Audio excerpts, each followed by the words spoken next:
Evening, everyone. I thought I'd go live. I've got my friend who's coming in shortly, who will be talking about Newcastle. I'm pretty sure everyone's interested in what they're doing. Also, I put the chat link in the comments, so if anyone wants to jump in, feel free to. Please be respectful. I don't want any arguments or anything like that on the channel. I want everything to be quite easy going. Obviously, we'll debate Liverpool things and other things. If anyone wants to chat about other things, it's fine. This channel's all about free thinking media and also football, which I love. So feel free to jump in. Big up Baz, big up Gary. There's been a lot of chaos over the last week or so just about transfers, and there seems to be just a lot of negativity around Liverpool at the moment, which is interesting because the window's only been open a couple of days and we've already signed a person who's like very sought after, World Cup winner. We got him for a really good value considering what he's achieved and the price that he really should be. And it looks like we're obviously looking around for other players that are around that sweet spot. I'm just going to share something quickly because I think we all need to kind of calm down, and I think this video will calm us down about the transfer window. Big up Gary, by the way. 2 seconds. Let me just share this.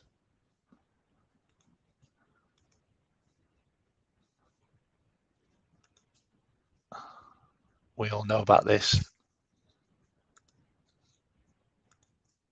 Yeah, we all need to calm down because transfers are going to be funny and transfer day is going to be great.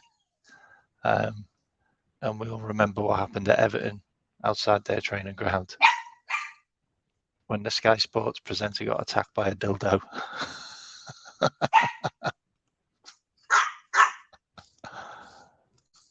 We'll watch that again.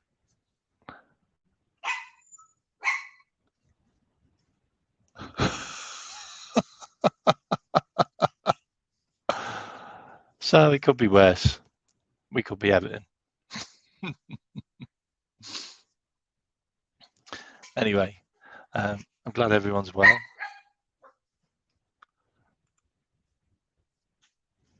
I'm not concerned as yet. Yeah, I think Kone and Thuram are already confirmed. There's no reason why we would not get that deal done before the under-21s.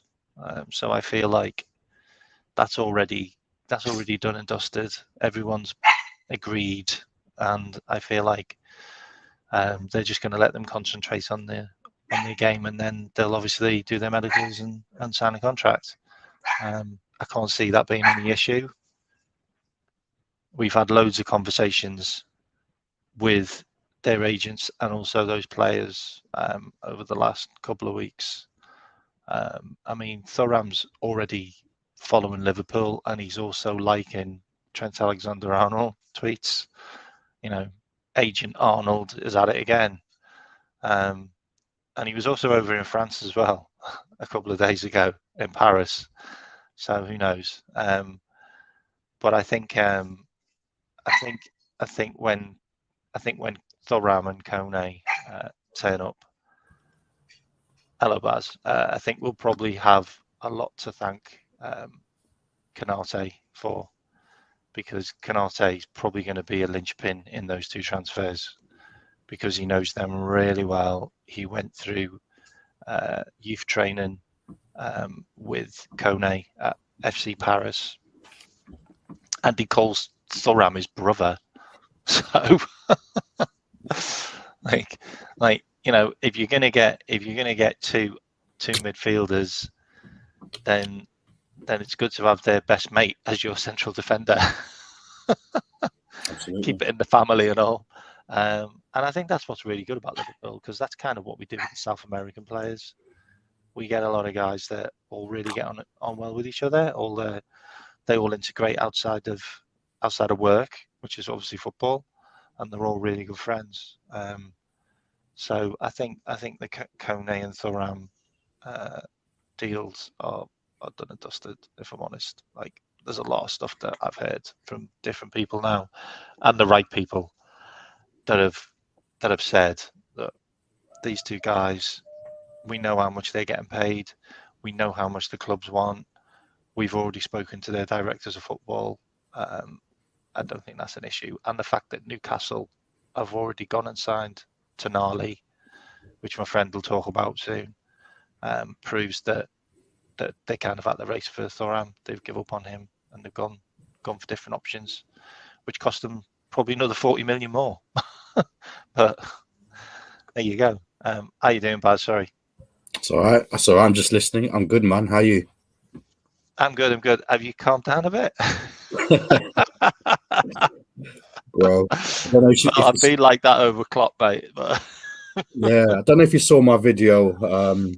I posted it up this morning, but it was just. Was that the one earlier on this afternoon? Was it in the morning? Was it?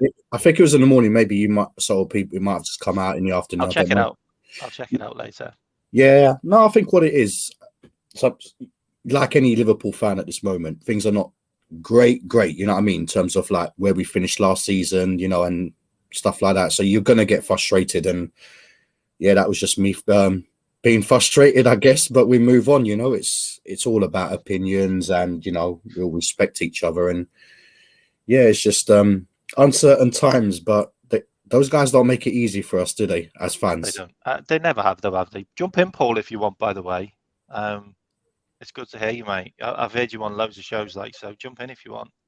And also, yeah, I would take him there in a limousine with water skis on for 89 million. Be careful. I think you should. I'd sell him for 20 million if I'm honest.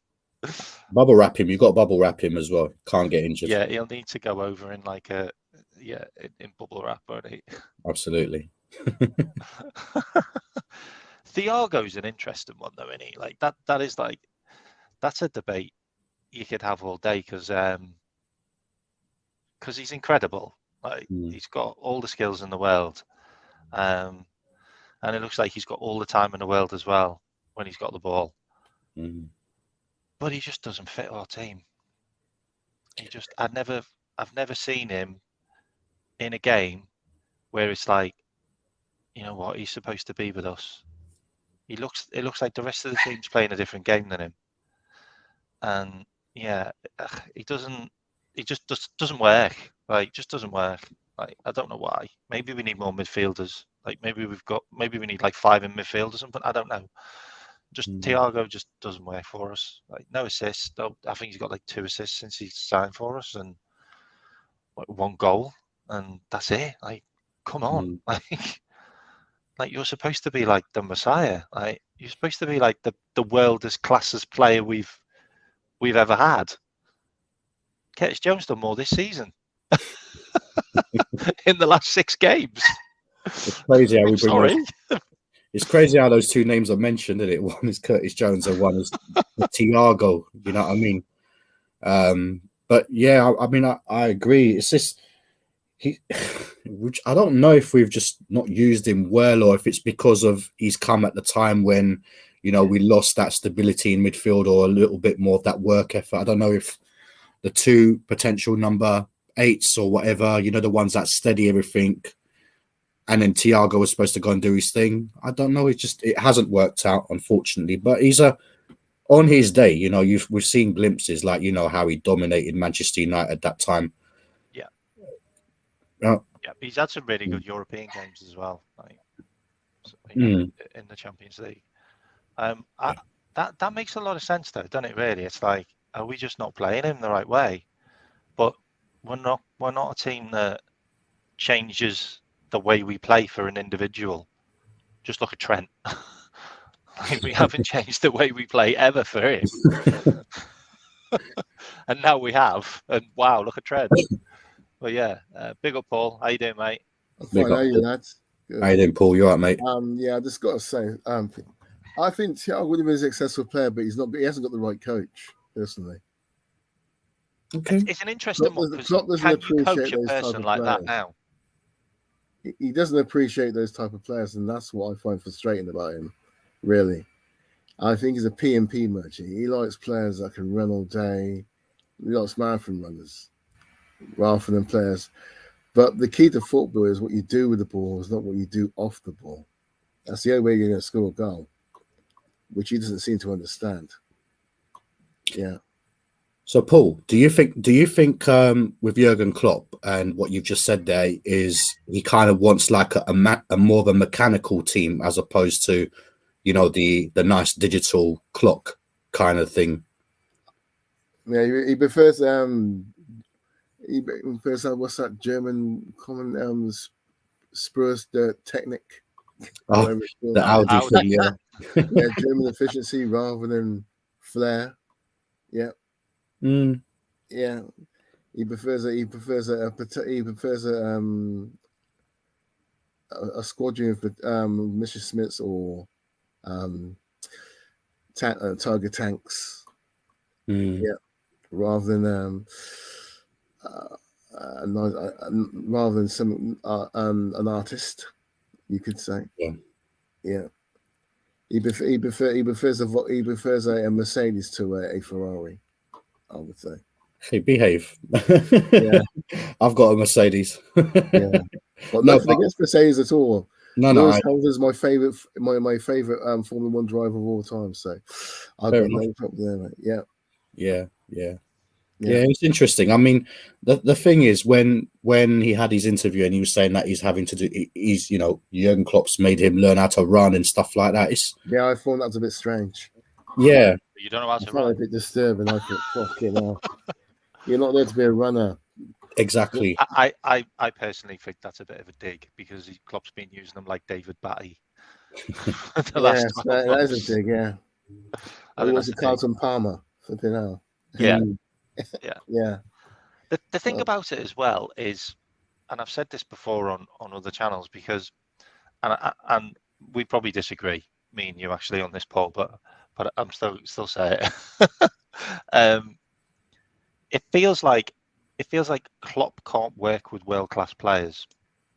I do. I actually agree with that, actually. And I do. Yeah.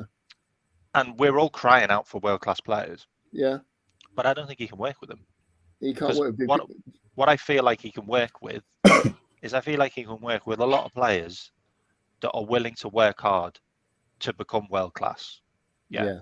So they're willing to put the yards in, they're willing to listen, they're willing to, you know, do that extra touch or that extra move, you know, just basically do what they're told. A lot of. And that's what works. And that's what makes Liverpool so good under Klopp, is because it's not the individuals, it's the whole team. Yeah. The whole team works. The whole team just works. And now he's trying. I feel like now he's trying to get too many players that can do too many different things. And he does where we're suffering. He does like versatile players. Yeah. But I think that's where we're suffering. Yeah. Because that team, you know, we've got to admit, like 2017, 2019, we should have won a lot every single season. Like, we were that good. We blew everyone away in everything that we did. And I think that team was literally just like one player played one position and they did one thing. And they were just so good at it and never stopped doing it that when other teams just come against it, they were just like, Jesus Christ, we've got past your midfield. Now we've got to get past your defence. And then it's like, and then your goalkeeper. And by the time they got there, there was just nothing left in the tank. And we were just so good because of that. And I feel like just all that flexibility and signing all those players that can do all different types of things and just playing them in all different types of ways and positions. I just think that's just made us a little bit. Do you think he's trying to evolve as not as a manager, or even maybe as a manager? Like, you know how he plays his 4-3-3 and he has his 3 midfielders that work hard and stuff like that. And you know, when I brought up the mechanical side. Do you think maybe when he's bought the players like your Thiagos and your Carvalhos or whoever, he's trying to be a bit more fluid in his play instead of like having those midfielders in there? You might want a bit of elegance in there, or you might want to, you know, the fluidity a little bit more within the team, and it's just not worked out. I think that system, what he had before, was coming to an end anyway. People were beginning to find this out, trying to rely on your creativity from the fullbacks. It was coming to his natural end anyway, because it was teams have basically sussed it out. Basically, thank Jose Mourinho for that one. Yeah. you say we did that low block and that was it. It was like everyone just did it then. Do you know? Sorry to cut you. You know what, Paul? It's interesting because I did have on my show earlier on. I did actually bring this up regarding this found out thing. Do you know? It's funny though, because the thing is, when I look at this season, and this is just me, just eye testing and stuff like that, without the full facts in terms of stats and that. We had issues with the press, in terms of pressing in midfield. I think the forwards, they still had a little bit about them. Now, when I look at the midfield, it was the balance, and I'm thinking, if he had the runners in there, like let's just say he gets the midfielders that he wants in terms of like the ones that keep the ball, the one that works really hard, and then do you not think maybe we could still play that same system? Because even though that so many teams played against us, they knew what was coming, but they just couldn't do nothing about it. Real Madrid did that. They knew we were coming, and they nullified us in that Champions League final. Yeah, no, Sorry. Have you heard about what Gareth Bale come out with recently as well? About our Champions League final. You know, the one where he scored that bloody goal. Yeah. No, you want to talk about that one? To win any final ever. It was incredible. And it was with his other foot as well. I don't even know how he got the ball the other way. Anyway, I digress. But he turned around and said that the Liverpool players said that they never slept the night before. None of them slept the night before. They were restless all night. And when they started that game, they were just not at it. Gareth Bale came out and said that recently. It was in the news like a couple of days ago. How do you find out we didn't sleep all night anyway? How do you know? I was going to say that. Yeah. He was obviously in bed with someone. He was up all night drinking with them. Yeah. Probably with Karius, probably. Yeah, I wouldn't be surprised. He weren't a bad goalkeeper, before that final. I've got to be honest. He actually played quite well up to then. I don't know. He did. He wasn't. He's not. He had concussion, and then he just got slaughtered. You're not going to come back from that. But that was before all the concussion rules came in, wasn't it? I would like to say that the beginning of the end was losing Gini Wijnaldum. I'm going to try hard enough to keep him. I don't get the Ginny thing. I don't get that. Like he has to stay, and he just. I don't get it. I just don't understand it. He wasn't even that old. No, he wasn't. He was like 28. Like he gave Hendo a 4-year contract when he was 29. Yeah. I don't get the Ginny thing. I think there's something else there that we don't know about. Yeah. A lot of people were saying, I mean, all right, fine. When he had signed from Newcastle, I think he was on something like 70,000 a week or something like that. And people were saying that he wanted a lot more money. But the thing with that, I just look at it and think that was a very peculiar one, and there was something definitely going on, because he was exactly what Jurgen Klopp needed. One of those players that just can hold the ball, just calm things down. He reminded me of John Barnes. When John Barnes moved into midfield for a little bit, he was just orchestrating. Yeah. He was that kind of player, and if he needed to go forward and get you important goals in the Champions League or whatever, he'd do that. It was a very peculiar one. I do think it was more along the wages as opposed to the length of the contract, because a lot of the times they were talking about he wanted a longer contract, and I think it was more wages, because he was, to be fair, in 5 years he was there, whatever it was, 70,000 a week or whatever it was. It's quite a low thing, and I personally would have given him what he wanted, because he was he was very important for what we. He's integral to the team. I think he got up to 120. I think he did get up to 120 in the end. Yeah. But I think the thing about Wijnaldum is, I don't think he was happy in his position. Like, you think he wanted a little bit more forward? I mean, Jesus the irony is though, he just ran his ass off all game. He had so much more to offer. He really did. Let's be honest.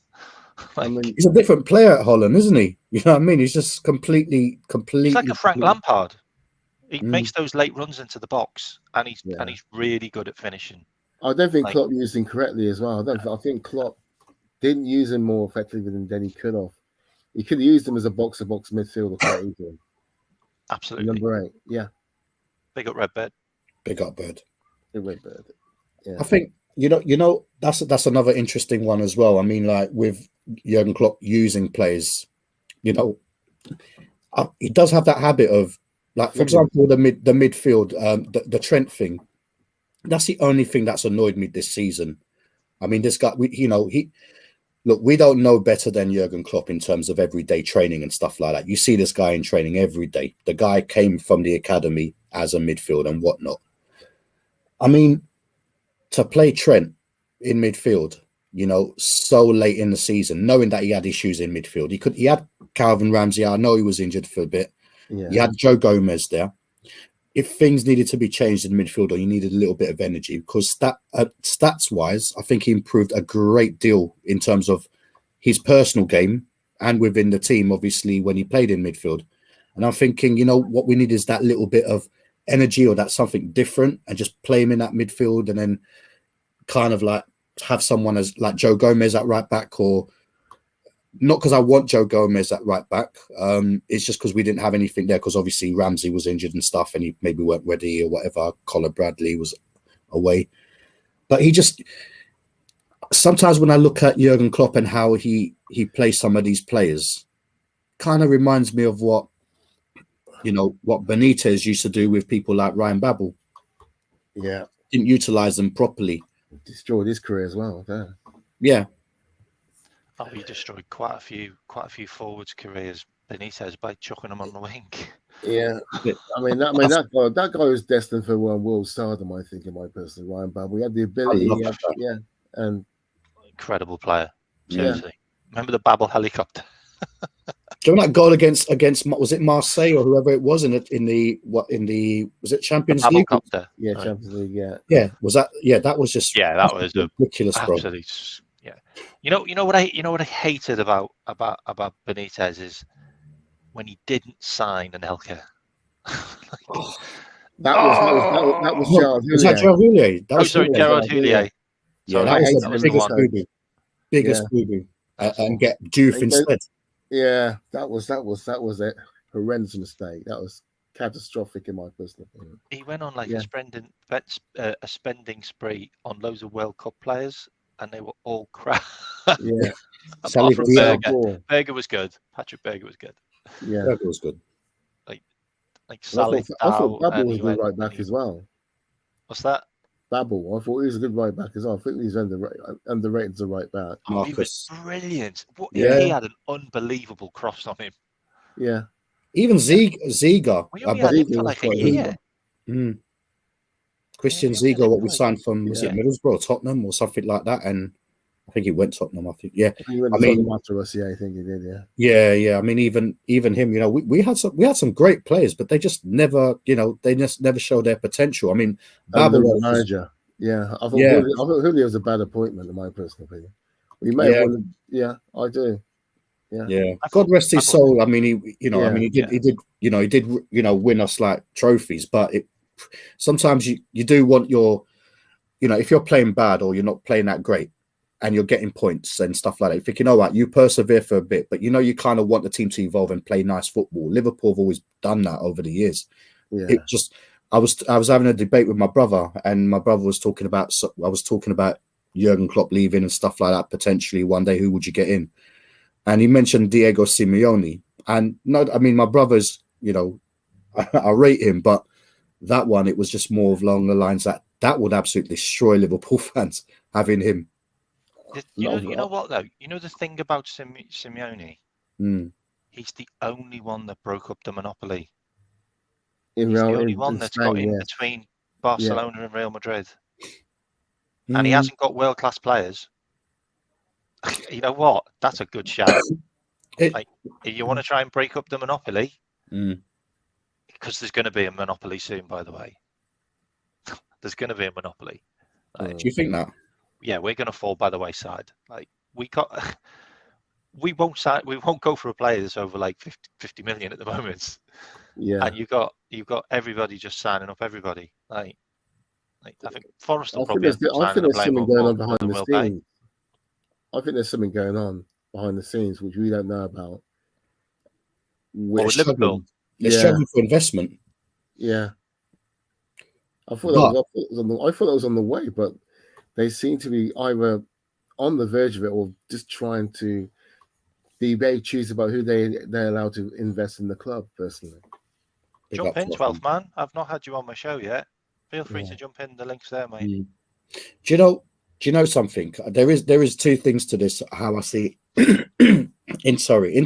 In terms of what these guys are about, they're guys that acquire sports teams and fixes them up. It's pretty much like buying a cheap yard and fixing it up and then selling it for a profit. I still think these guys have not finished. It's not great news for Liverpool fans. I still think they want to do more at this club, not necessarily for the better in terms of the on field things. It's more off field to make it attractive enough to get. In my personal opinion, their priorities are wrong. Yeah, absolutely. Yeah, their priorities are definitely wrong. I agree. Yeah. I agree. I mean, I'm FSG in, but I do agree with a lot of things that people say about them. Like, I don't disagree with it. I want our club to be run sustainable, like 100%, and I don't want to be state owned. Like, but that's a personal thing, if I'm honest. I disagree with you on that. I would love to be state owned. Sorry, I would too. You want a a lot of these people, a lot of these Arab clubs are real football fans. Americans don't have like a connection with football like the Middle Easterns do. I wouldn't mind the Indian guy who's a mad Liverpool fan, and Barney. Yeah. He's like a billionaire, like a mental billionaire in India. Yeah. Like, that'd be great. And then it's not Saudi, where everyone else is. Yeah, that'd be decent. Yeah.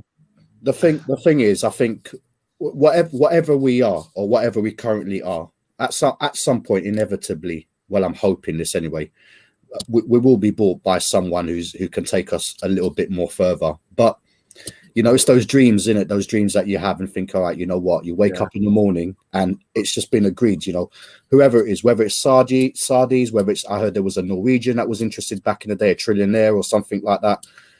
You know, so long as we don't need to spend crazy money, but what we need to do is like have a manager. So if they're going to keep Jurgen Klopp, or let's just say football, and just get the right decent structure, and decent infrastructure in terms of scouting.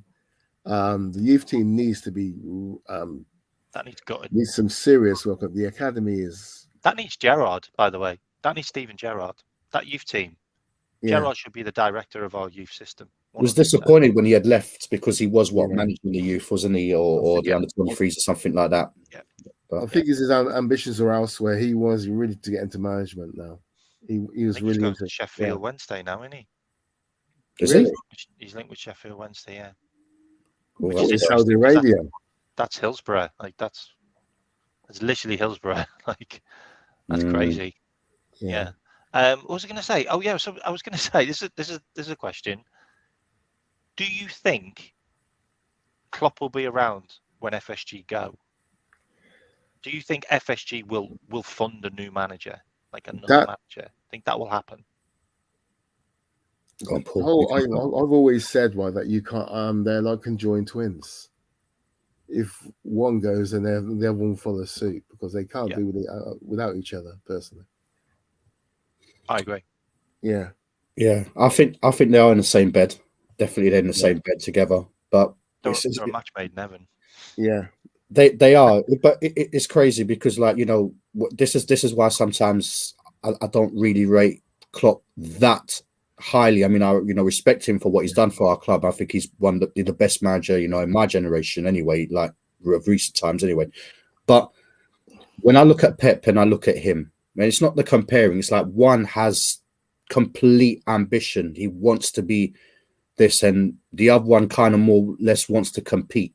And that's the only thing that lets Jurgen Klopp down for me, in terms of like, I love that drive or ambition to win. Yeah, this club is about dominating. We did it over the years, you know what I mean? And I was lucky enough to live through part of the 70s and the whole of the 80s. Yeah, when we were the dominant team in world football. Yeah, and in Europe, and Paisley had ambition. Paisley wouldn't take second best for no one. Yeah. And there's that saying from Bill Shankly, which goes along the line: first is first, second is failure. Yeah. Second is nowhere. Yeah. As my mate who's a Newcastle fan, so is he getting his Tonali top? We can all woe on this now. Congratulations, mate. Big up, Seb. Yeah, how you doing? Cheers, bro. Cheers. How you doing, Baz? All good, man. How you doing? Yeah, good, bro. I found you on Twitter a couple of weeks ago, so I sent you a follow request. Okay, I'll add it because I don't get notifications on that thing. I try to stay away from that, but I mean, I will look for you and add you. Cool. But yeah, you don't carry this conversation. No, I would. I don't want to be talking about Liverpool right now. Talk about your new signing, man. Yeah. You know what I feel as well, though. You're saying that like Klopp hasn't got the ambition. I feel like Klopp's just happy to be in finals. It's like, oh, we made it. Like, enjoy the day. You're like, no, win the fucking thing. It's the night out thing. Do you think it's the night out thing that you might get sick at the end of it? Like, you'll throw up everywhere on your best jeans or whatever. But it was that night out. Do you think that's what it is? You had a good day, didn't you? You had a good day. You had a good day watching them pick the trophy up in front of you.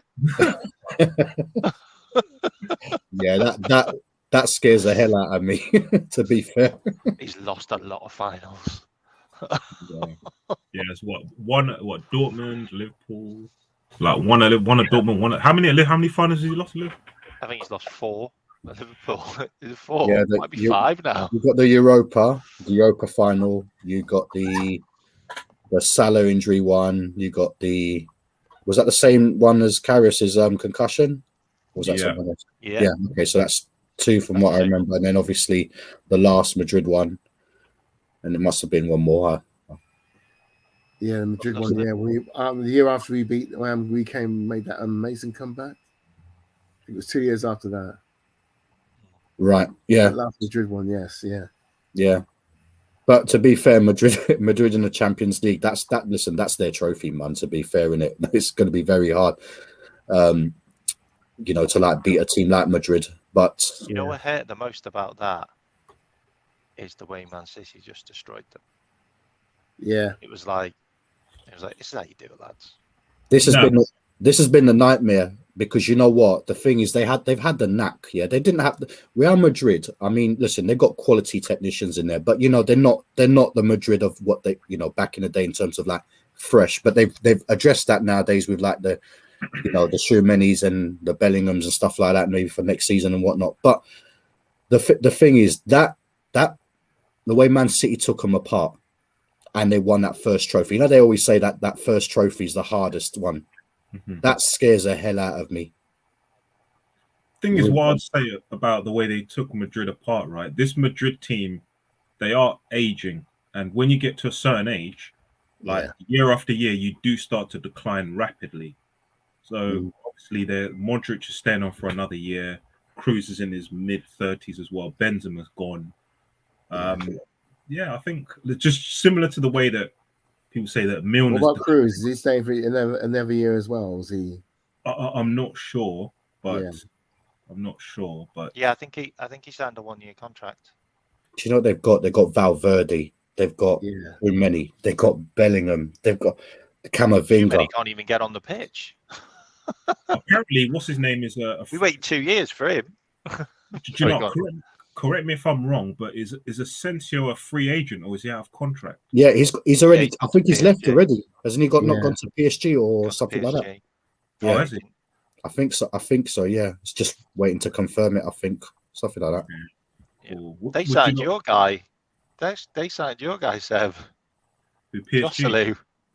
Oh yeah, Madrid. I know that's only on a year loan. I'll but, tell you what, though, mate. He's been sick for Spain. He has been. He Did just you know won them that the. I know it's like a Mickey Mouse Cup, but he just won them. He's in his 30s, isn't he, Hustling? Yeah, he's 33. It's only a year loan with an option to Yeah. buy. But he was at Madrid back in the day anyway. He was at Madrid like I think maybe in the Mourinho days. But I've seen it. Yeah, he's like Benitez. His roots are originally Madrid. They like that though, don't they? They got like that Nacho guy as well, and they've got some other guy as well who's been around for like 5-10 years, like, and they just come in and play like every now and again when they need them, and they're just fine with it.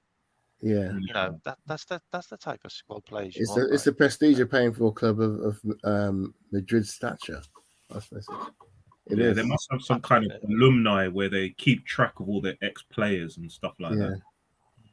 The thing is, when you look at them, when you compare them maybe to Barcelona, I mean, maybe traditionally they've had like, you know, quite a lot of Spanish players, but they're the ones more or less that tend to buy, like, you know, maybe your Croatians or maybe a German or something like that. Whereas Barcelona, they were more along the lines of the Brazilians, you know what I mean? And I think when you look at a club's identity, I mean, I know it happens in the Premier League now, you know, but then obviously with the English quota, you need like a certain amount of English players or, you know, that stuff. But when I look at Real Madrid, I think, you know, they're just a club with just different, you know, different nationalities all round. And they do need, you know, that one or two, like, you know, Spanish contingency or maybe like an ex-player that came from their academy that's just gone on, just pretty much like this striker that they've signed. Is it Hoslu? Is that the guy?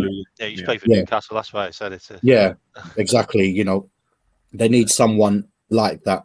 You know what I mean? Just to like him, because like when you do someone like a Benzema, you could go and get an Osimhen or something like that. That would be the logical step. You know what I mean? Like the next thing.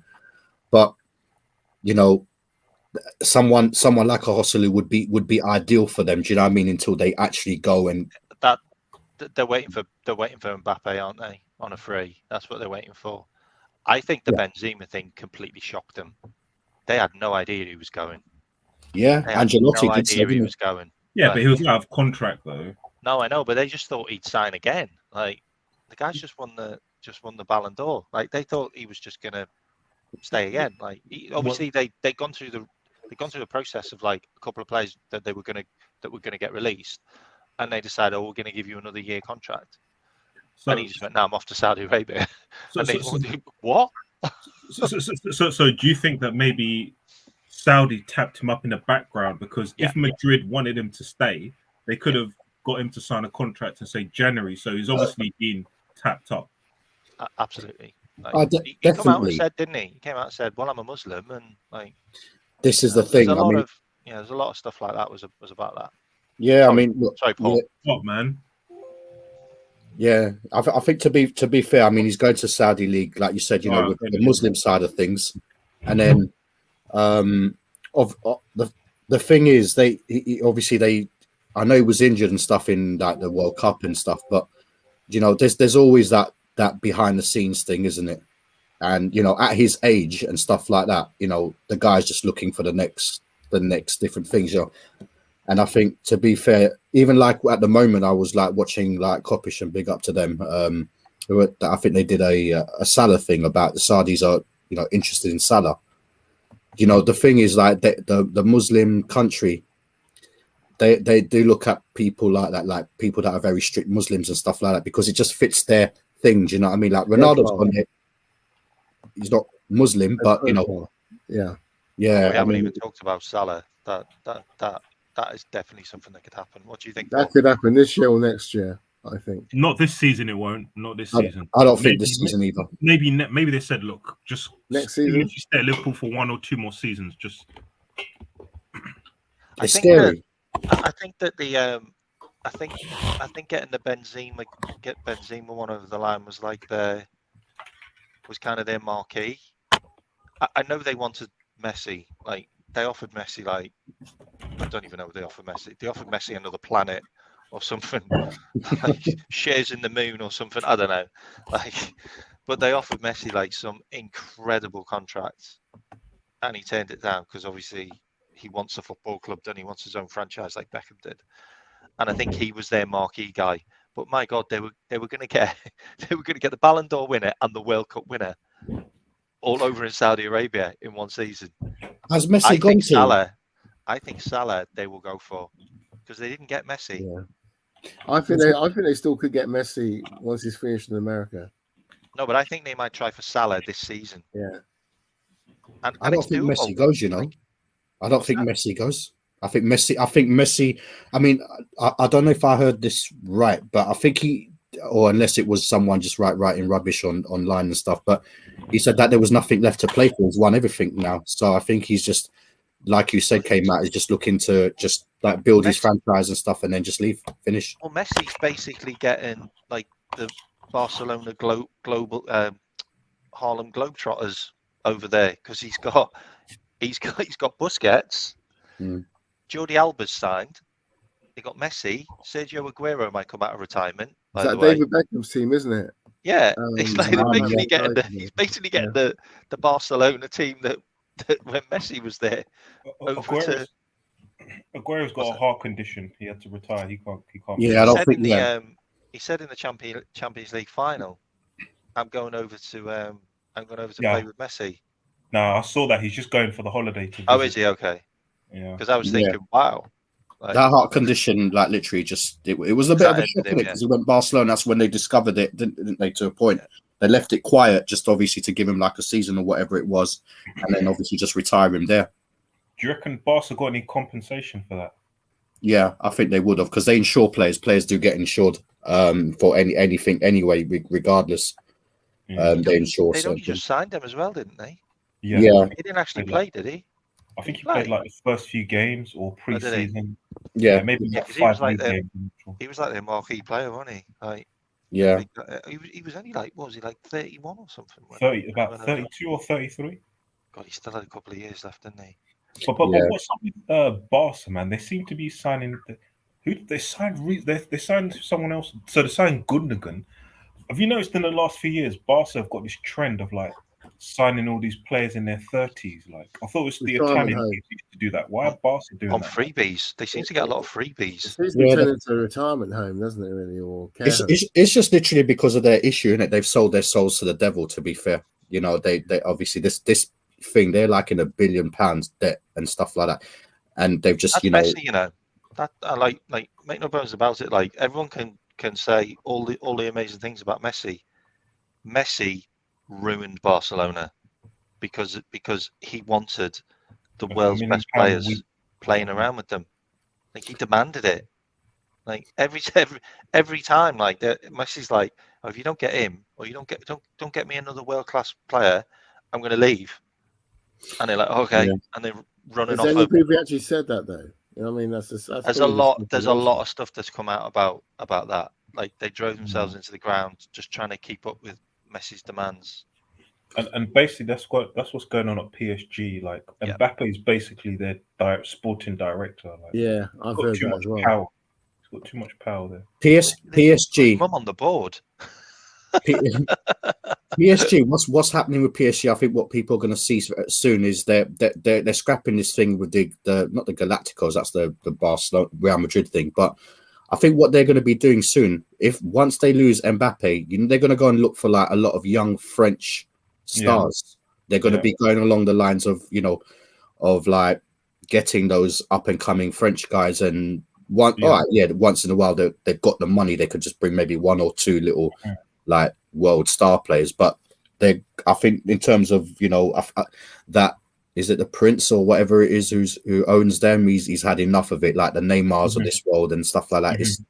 And I think that's wise. I think that's wise for a club like that, because that's why I think there could be a little bit of competition for Thuram's signature.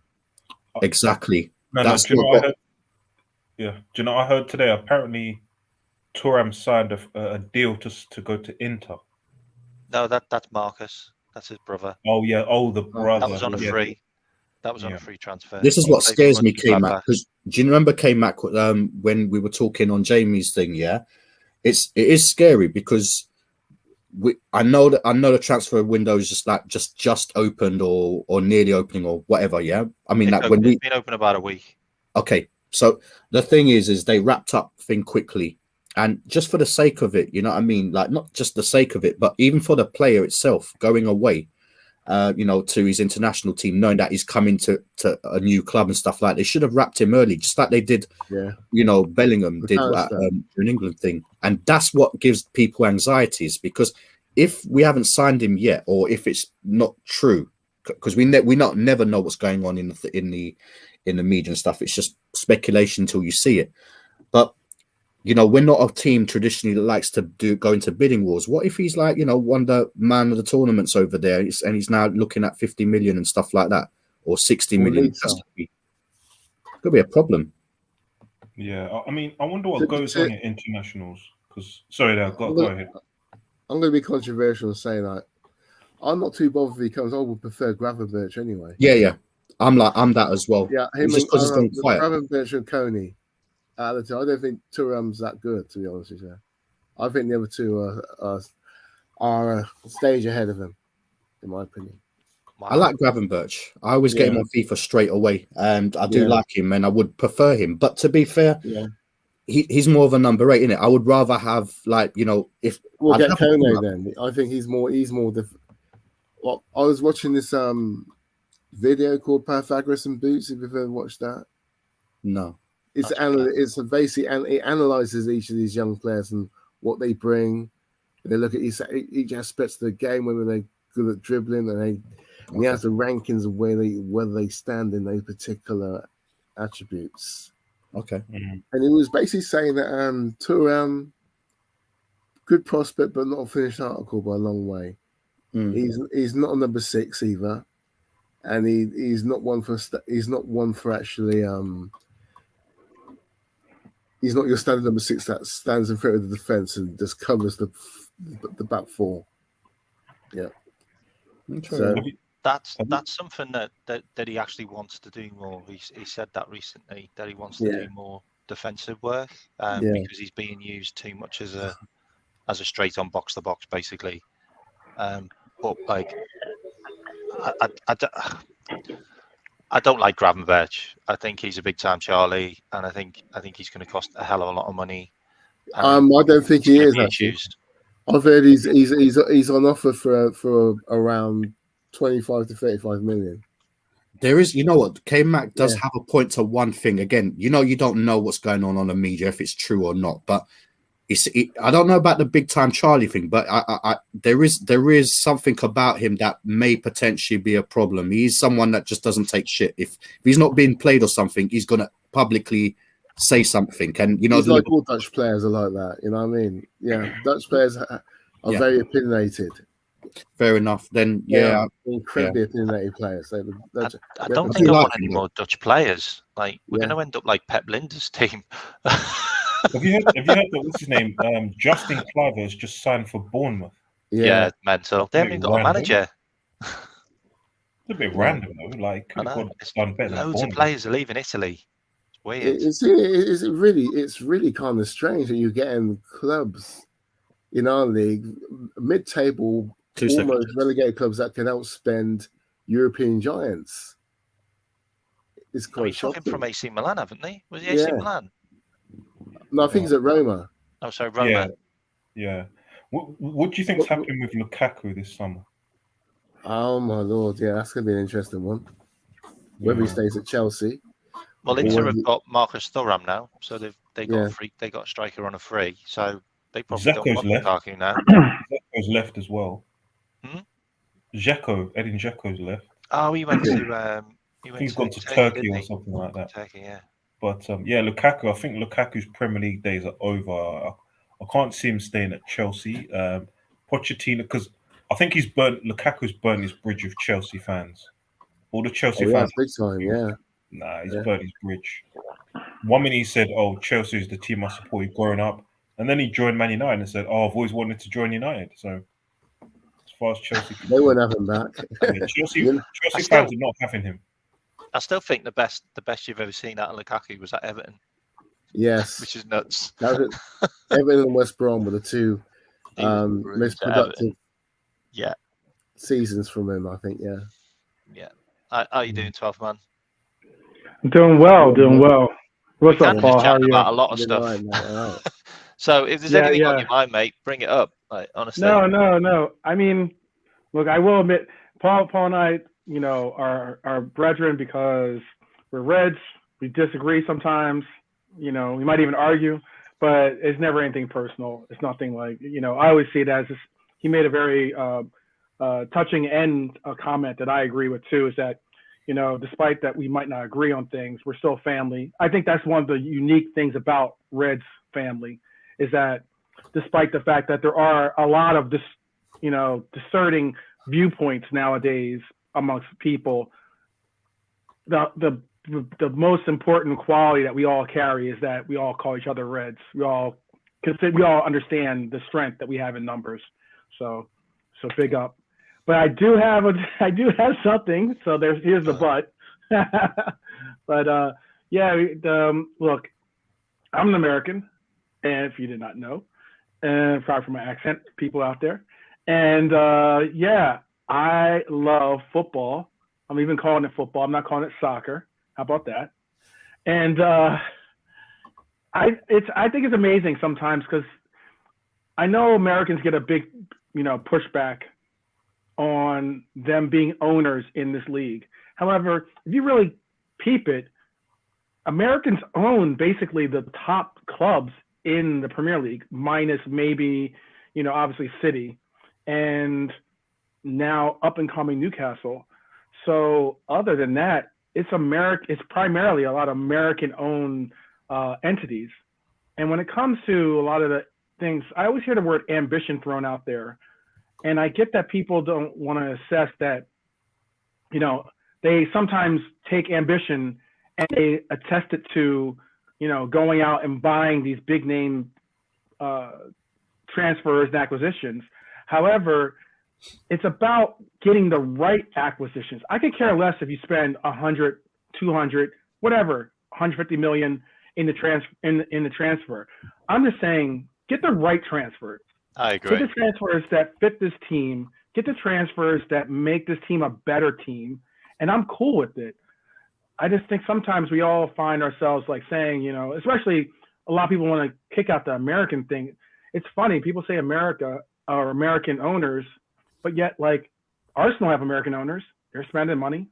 We can all say that possibly the biggest spender, Chelsea, American owner, the primary owner in that consortium.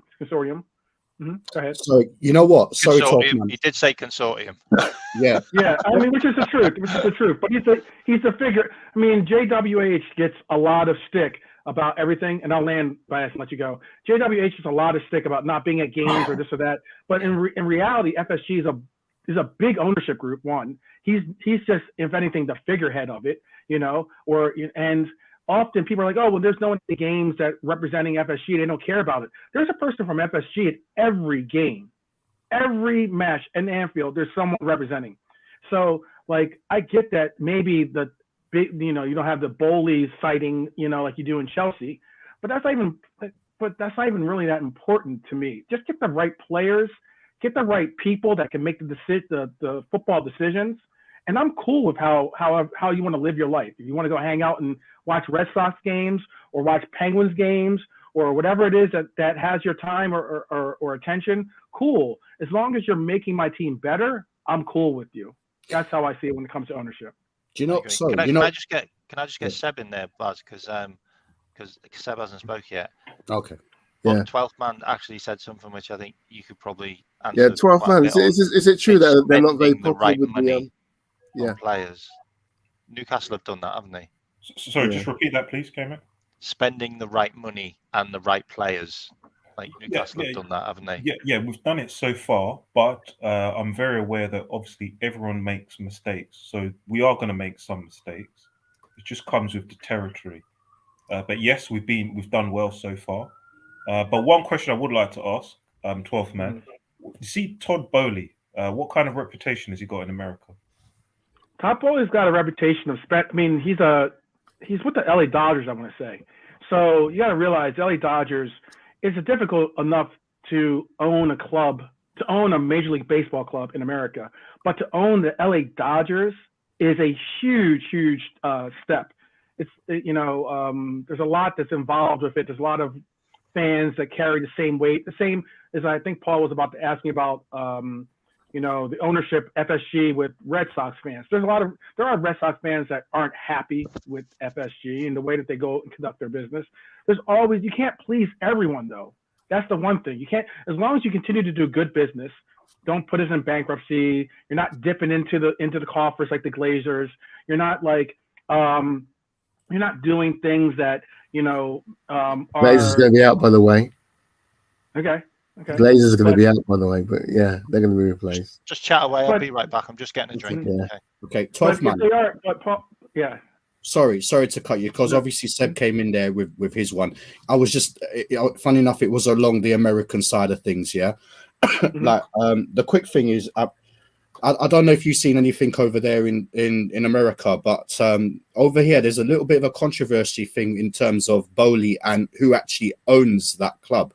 If it's actually absolutely, yeah, Bowley, or if it is actually Saudi people, everything, so that obviously we're not too sure about. And then the other thing with FSG itself, and I feel bad because the thing is, it's like I don't have a problem with Americans or anything like that. Do you know what I mean? It's just obviously like at the moment that in terms of FSG, they're getting that reputation, or even like Hicks and Gillette, before there was this problem. But I was going to ask you, because I don't know them as great as like an Americans and stuff like that, of what's going on in your country. But do you think these guys are, I mean, in terms of they are wealthy people, but it's all tied up in assets, more or less. Like they don't really have the money, but they do have the money, if you get what I mean. They're just more or less, it's because they're tied up in so many assets. Yeah, they just don't have the money. They're not cash rich. I get that you might think that they're not cash rich. However, I'm not, and I'm not a financial guy. I only go by what I have a friend named Rack who's like very well versed, especially when it comes to Liverpool. Into all the inner dealings of the financial aspects of it. And I'm not exactly the biggest expert on that, but I do some research, and I know that like when it comes to, you mentioned Todd Bowley and the consortium. I understand that. I think that's why you're seeing a lot more of these Saudi Arabia deals pop up. I know a lot of the problems with Todd Bowley, especially, is that he's finding these quote unquote loopholes, I guess you could call them, to kind of go about and get these things. But the one thing I can say about Chelsea is they've always found ways of getting around the system. Before the Bowley and his consortium came into power, they're the reason why the loan system was in such a raise. Like they basically just Roman would just get a player, put him on loan, in essence have the rights to that player, and if he blossoms, similar to what we, not necessarily what we did, but what we were virtually doing with Nunez when he went to the Wolves.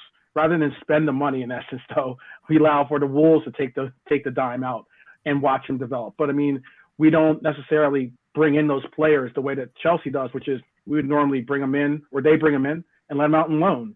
The biggest thing about Bowley is getting adjusted and adapted to being a Premier League system. I think the hardest thing to conceptualize, trades or transfers, we call them trades in America, work completely different. Okay, so it's more like you have more control and everything else. It's kind of like why when I see a lot of these transfers going through, I say like, I can understand why people are upset, but also I can understand why they're going about their business the way they're going about it, because I think that realistically, it's a different, him having to wine and dine people. You don't have to do that for the Dodgers, or for the Red Sox. Got a question for you, bro. Sorry to interrupt. Do you think like Bowley was a bit too arrogant about it in terms of, I'm going to do things my way, I'm going to be the sporting director? Do you think like he did a bit too much? Do you think he should have got more people around him? Do you think he should have delegated authority a bit more? They got rid of everyone, didn't they? Well, that's because like if you're ever going to come in, You know, it's almost like if you go to prison, you punch the biggest person in the mouth or something like that. You know, something like that's what I've never been to prison, but I mean, like, that's what I've seen in the movies. So I mean, like that's basically what he had to do was come in and to say, hey, you know what, this is my ship, I'm going to run it the way I want to run it, and not have disparaging other people, kind of trying to take the wheel and pull them one way or another. I personally do not, to answer your question, I personally do not think that it was out of line for him to do that, because personally, it's his money. I know we all like to spend people's money, other people's money, but it's his money. So if he's going to come in and he wants to see his investment be enhanced, however he's done it before with the Dodgers or however he's done it with other organizations or businesses, obviously he's been successful at it, then allow for him to apply his method and see if it works. True. Do you think with that though? Do you think he literally just came in and just thought he was playing Football Manager? Because it just seemed nuts. I think he was just signing players like that. Just where do they go? Like what do they do? Well, imagine this. Okay, so Paul, for instance, do you watch basketball? Do you watch basketball? Do you follow basketball? When I get a chance. In the 90s. When you get a chance. 90s, okay, maybe. Yes. All right. So, for instance, you're not a basketball enthusiast in the sense of you're up to date with all the people and all the my team were the Bulls. Okay, all right. Back in the 90s. Okay, with Michael Jordan. I got you. The Bulls and Lakers, Muggsy Bogues and all that. Okay. All right. So the reason why I'm bringing up this analogy is this. It would be like you becoming the owner of an NBA team. You guys don't really know who's the hot players or who's the up and coming players and everything else. You're going on the same things that a lot of us go off of, which is what's the trending topic? What's the trending player? Like how many times did you see Liverpool names or people be associated with Liverpool and all of a sudden Chelsea jumps into it, And it's like, oh, well, if this team is interested in this player, then surely he must be worth something. And I think that just like to K-Mack's point is, he played a little Football Manager. He just took a lot, Enzo was the hot topic. He was the hot commodity at the time. Mudryk as well. Yeah, Mudryk, another great example. And on top of that, they have so many players on loan that it's going to be interesting. But one thing I would say, 12 man, just in terms of general business of running a company, you can be an owner of a company and be like hands off. You can let like the CEO, you can employ a CEO to run your company. Couldn't he have looked at other models where, for example, Real Madrid have like sporting directors and other clubs have like an alumni of legend players that are on the board? I just feel like he did a bit too much. Well, if anything, can I just control this for a bit? Baz, do you want to speak for a bit? And then go for it. K-Mack, I have to leave, by the way. I've got a shift. Okay, Paul. Have you got anything else to say, mate? Yeah, big up, buddy. Catch up with you soon, all right? Have you got anything you want to add then, Gags? You just arrived, mate. No worries, man. Thanks for having me on. Much appreciated. Pleasure, mate. Yeah, cheers, man. You were touching on Todd Bowley playing like Football Manager, and it seems like obviously when he came in, just like a lot of just like FSG really as well. Like when you're like an American owner owning like a European club, you don't really know the ins and outs of how the game is ran and operated in the UK as such. No, as in like no, because obviously you don't have any. This is why I wanted to answer his question before you jumped in, because realistically, you know what? You asked, is he doing something different? No, Bowley's doing exactly what Roman did. He's coming in and just spending money. Roman bought players because he listened definitely to his board a little bit, but Roman bought players, whoever Roman wanted to buy, whatever player Roman wanted. And that's what Bowley's doing. But when you say that about FSG has people involved in every aspect of the back room so that JWH does not have to worry one bit about what transfer to make or any of that. You put the right people in the right positions and you allow for them to run your ship. Period. Yeah, no, that's what. Yeah, no, that's what. Yeah. So no, but the thing is with that as well. When J.W. Henry first came in, I think he employed who was a sporting director at the time, Damien Comolli, right? If I'm not mistaken. Yeah. Yeah. Yeah, But the thing is with Damien Comolli, you saw his track record of some of the signings he was making. I mean, there was a couple of signings that he made which were like brilliant. Like, but Luis Suarez comes to mind Sure. specifically, and I think obviously Sturridge and Coutinho as well. But then there were a lot of signings that did bum out at Liverpool, and then obviously, but as you said, that's a learning curve, right? Because you're like not used to or affiliated with how the European game works, and it's like it's a trial and error. So you But you will had King employ Ken, certain, but- but you employ certain people, but if they're not reaching a certain level of expectation or achieving certain targets, then you'll eventually get rid of them. And then obviously then they employed Michael Edwards, who obviously worked as a treat. So Comolli got coming him, back by the way. But apply Comolli got Ken, him. apply King Kenny though into your evaluation of the Yeah. early transitions that FSG was making. Look, Yeah. King Kenny was their football guy. It's like the money when it comes to any evaluations when it comes to FSG.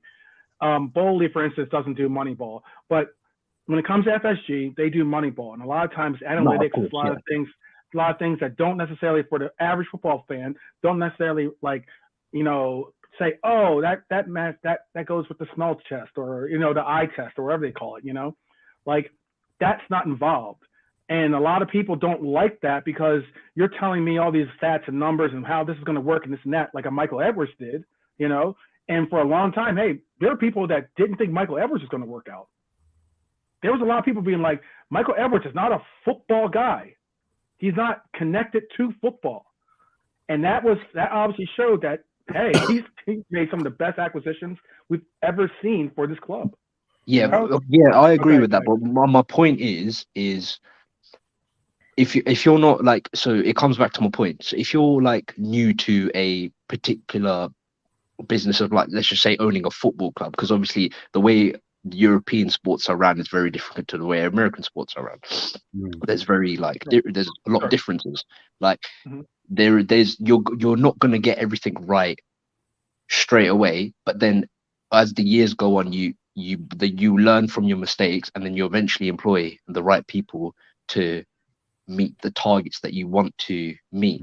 And obviously it took us a few years, but Michael Edwards Michael Edwards and Klopp and all the others, like obviously the research team, all the structure.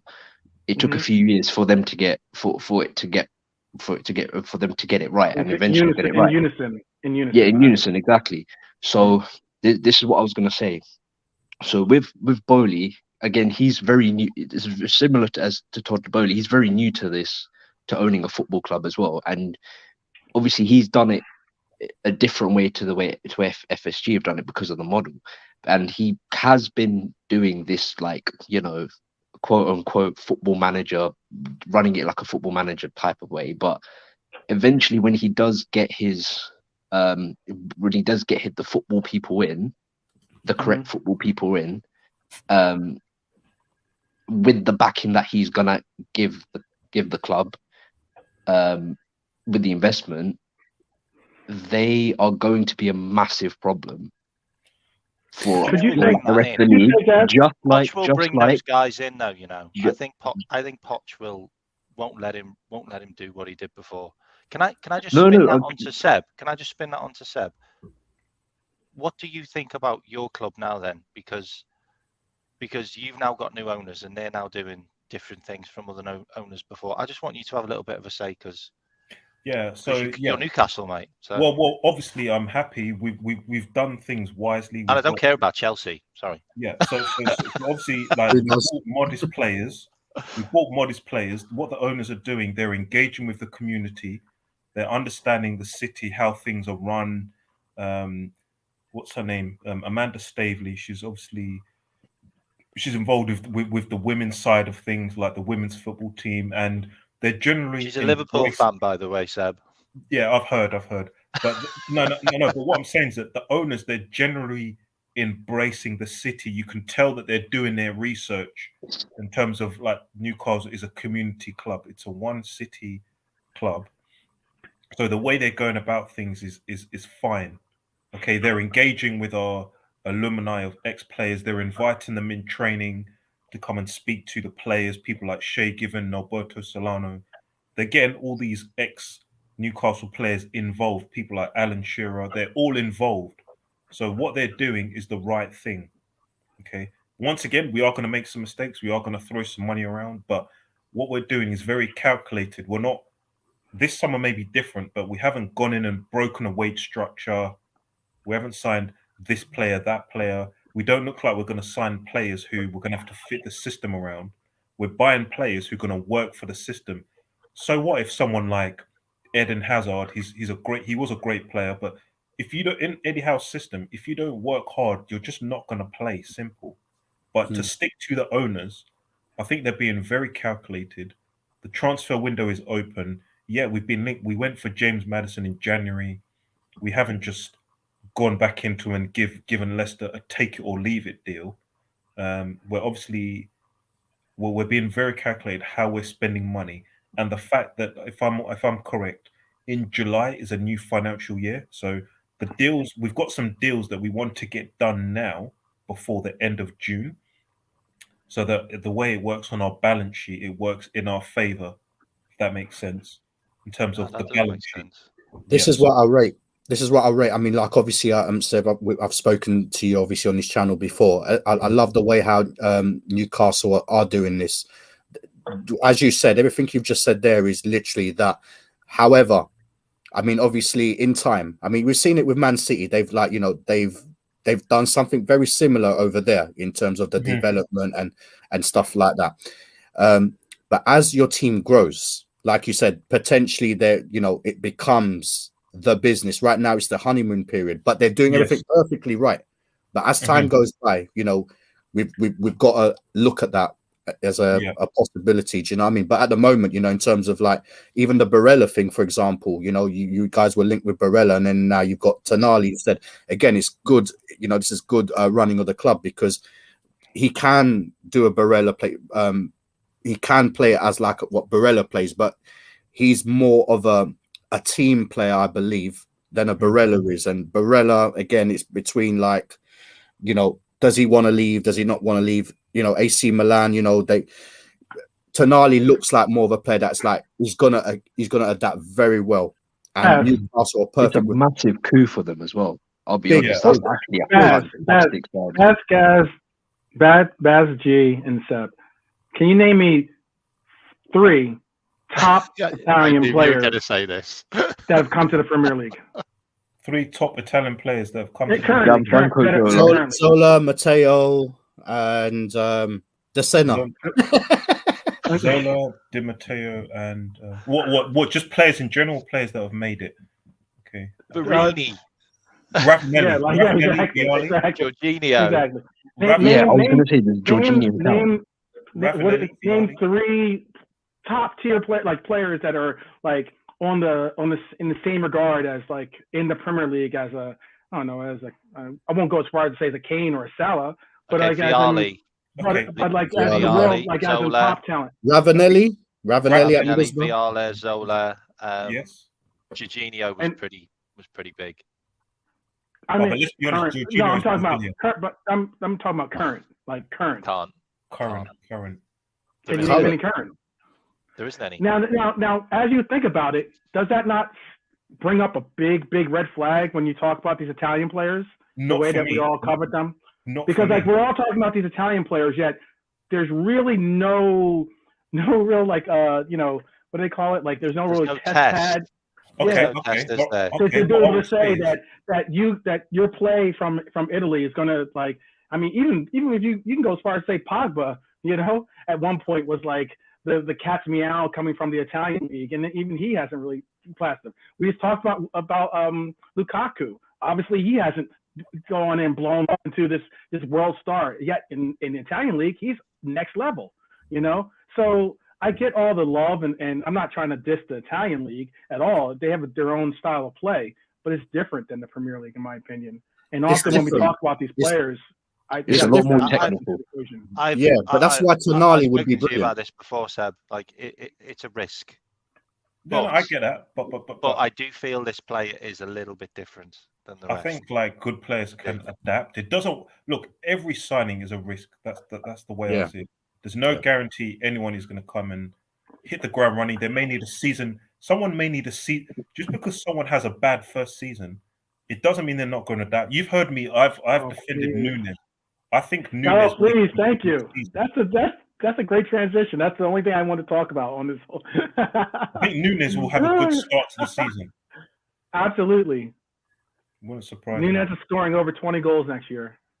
I just think Tonali would be a brilliant.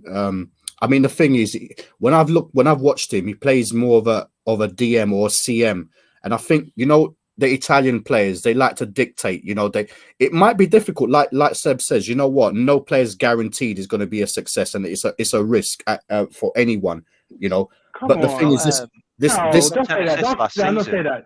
Messi, there's a guarantee. If you got us Messi, that's a pretty. I get no, not really. No, not really. No, because where's Messi? He's been at Barcelona, then he went to a mediocre league. Yeah, no, he's going to come here to the Premier League, and people are just going to snap his legs off. As you say, it's a mediocre league. They've got ballers in that French league, And it's no. What I mean, they've got individuals, definitely. But what I'm saying is that in terms of the league itself, it's not as competitive as the Premier League. And obviously, Messi, all right, he's had a free kick against Liverpool and stuff like that. But I didn't see him do all that when he's played us. I would like to say, who on the panel stands with Baz? That if Messi said, "Hey, I will come to Liverpool," you would be like, "I'm good." He can't make it in the Premier League, or even a Newcastle. If Messi said he want to be a Newcastle. Yeah, would you mean like, right now? Do you mean right now, 12 right now? He's 35 now. He's 35 now. He's past his peak. Back then is different. Back then is different. But right now, listen, you've got a lot of players that are going to chop him up, bruvs. 12 man, he would cripple our club financially. I didn't say anything about. I'm not talking about how. Okay. All right. Yeah, he's playing for free. I'm just saying he's coming for free. He's on the free. He'll play. He'll pay us to play. Whatever it goes on those. I mean, like whatever it is. I'm just saying that's like in the Firmino position. There's players that would definitely be amazing if automatic you could say yes, that player's going to work. Okay. One way or another, it's going to work. And I can't say that, man. It depends on the system and stuff like that. 12 man. This is what I'd like to recircle and go back to say. Yeah, Eddie Howe is underrated as a coach. Oh yeah, massive. Eddie Howe is a very good manager. All right, he's building his reputation. Before, 2 seasons ago, Eddie Howe wasn't rated. So all I'm saying is give Eddie. Well, 12 man. Let me ask your opinion. What's your opinion on Eddie Howe as a coach? I don't know if you watch Newcastle games or not. I do watch Newcastle games. I do watch Newcastle every once in a while. I do. As I got the pass, so I get to watch all the games. But Eddie Howe, loyalty that guy has is brilliant. Can I chime in on Eddie Howe quickly? Yeah. I think Eddie Howe. Say something nice. One thing about Eddie Howe that I absolutely rate is that I think it was during the time when Bournemouth got relegated and he was on a little bit of a sabbatical before he got the Newcastle job. And one thing that he did was he went out to like Atletico Madrid and learned the defensive style of Simeone, and then he also went to City's training ground and learned the attacking fluid style of Guardiola. So he's taken a bit of everybody's philosophy and he's kind of implemented he's kind of like molded everything in together and created his own style at Newcastle. And that's a coach that shows me a coach that's wanting to learn and wanting to progress and wanting to do everything that he can do in order to be the best version of himself. So that's one thing I do rate about Eddie Howe very, very highly. And it's actually shown how much he's improved from his Bournemouth days to like now, to be honest. So that's one thing I absolutely rate. So He's just yeah, gone high. He's just been consistently high since the Newcastle job. Think about Newcastle last season. Would anybody say that backline and goalkeeper would only lose 2 games all season? I never thought that. Like, seriously. I never thought it, to be honest with you. But I mean, that is incredible. Look, like, to be honest, they had a Brighton centre back playing as a left back. They had an unknown quantity from France because he was a risk from France. Are you talking about Sven Botman? Botman, he was a risk from France. Like, he's a brilliant player. He was highly rated. United he was rated from France. No, he was brilliant. But he hadn't from France. He hadn't played in the Premier League before. And no, then of you course. got Fabian Schär, and then you got Trippier, who obviously got flogged from Spurs because he couldn't get in the team. Yeah, but he was all right at Atletico Madrid. And Nick Pope from Burnley, who got relegated. You know what? I wasn't Pope was always a that. But I was just going to say though, but I mean, like all well and good. Eddie Howe has definitely done a great job for Newcastle. He's the manager that is. But I mean, like there's the same things as like what I'm not going to say Eddie Howe is on the level of King Kenny, but he is playing that role, in my opinion, for Newcastle as a placeholder. And unfortunately for Newcastle right now, he's doing above and beyond being a placeholder manager. He's doing some excellent work where you're going to have, for instance, I don't even necessarily say Brendan Rodgers was a placeholder, but I mean, in reference, we wanted to get Klopp. We just ended up getting Rodgers because we couldn't get Klopp. Okay. Yeah. And then like one of those things is like, but if Klopp was available, we would definitely go about getting him over then instead of getting Rodgers. Eddie Howe is a coach to me that is kind of like batting over his batting average, I guess you could say, in a sense. Like he's doing very well with adequate talent. There's no superstar talents really on the squad. There's maybe 1 or 2 that are definitely budding stars. But I mean, realistically, he's done very well with what he's had to work with. But there's certain coaches that can deal with egos and deal with the mentality that comes with big names. And once you start getting those big name players into your club, you're going to need a coach that can gather their respect or gather the fact that he can say something to them and they can take it as not criticism, but as constructive criticism. And I don't know if Eddie Howe is at that stature. Was there anyone else that Newcastle were looking at before Eddie Howe, or has there been any rumours, Seb, that you are looking at anyone in the future? Like, was there any managers that popped up? That's kind of for you, that mate. Yeah, so before Eddie Howe, we were looking at other managers, actually, to be fair. There were others. I don't think he was the first choice. Apparently, we're looking at Roberto Martinez. And apparently, no, listen to this. Apparently, we're looking at Brendan Rodgers before Eddie Howe. So we were looking at other managers. The only thing that I am concerned about is if we maybe they were getting Klopp and they were going to get Rodgers in. No. So I'll tell you what. The only thing that does concern me is that if we continue to rise, perform above and beyond, I'm just wondering if maybe the owners may just start getting involved and start undermining the manager and thinking, do you know what? We're signing this player. We don't care what the manager says. And I am a bit concerned that at some point maybe there may be a falling out between the owners and the manager. I'm concerned. Are these players Eddie Howe? That could happen. Are these players that the even the players you got coming in, are they Eddie Howe choices? Are they like his direction? Yeah. So basically, Ashworth. So we got Dan Ashworth. Dan Ashworth was the former director of football at Brighton. Right. I get that. Yeah. So Dan Ashworth has a big say now. Obviously, him and Eddie Howe work well together, but I don't know. I'm just concerned that the owners may decide to just get too involved. So right now, the ownership structure, we've got Dan Ashworth, Eddie Howe, and the owners. It's working well. I'm just concerned that at some point, if we keep, like I said, I don't want to repeat myself. If we keep performing above and beyond, the owners may want to get players in. Eddie Howe may not want them. But this is common. This happens at clubs all the time. So, but what is Eddie Howe? My point of asking that is, Eddie Howe doesn't have exactly the illustrious track record to be like, I know what's best for this club, or I have the vision to take this club to this spot or that spot. He doesn't. No, but he's gaining momentum at the moment, isn't he? He To be signed fair. some terrible players. Building his at Bournemouth. reputation. The thing is, Seb, I don't think Yeah. that like, But he has, to K-Mack's point, he has made some poor decisions at Bournemouth. We got 15 million for Jordan Ibe off him. Yeah, but to I be think it was 20. fair, yeah, and even Wow. we had like a left back or right back that went there as well for someone Jones or Smith or something. Brad like Jones. that. Yeah, something like that. Yeah, but the thing Yeah, with Brad him is Smith. like, yeah, that's it. I mean, like Seb says, you know what? The reputation that he's building. I mean, all right, fine. At Brighton, he might have made some boo boos and stuff like that. But look, at the end of the day, they're in the Champions League, and next season, if they're in the Champions League again, and the following year and stuff like that, he's building his reputation. Like that, you know, for example, in Isaac, you know, he's like a promising player that had come with like a promising reputation, and he, all right, fine. There's been some injuries, but overall, he's done brilliantly for them. He's going to turn into one of those brilliant players, and then he's going to learn, you know, as the team evolves or as the club evolves, you know what I mean? They'll bring in players like Tonali. Tonali's another potential superstar and stuff like that. He will get that, you know, if he's given the opportunity, like Seb says, and the owners don't, you know, that carry on the way they carry on.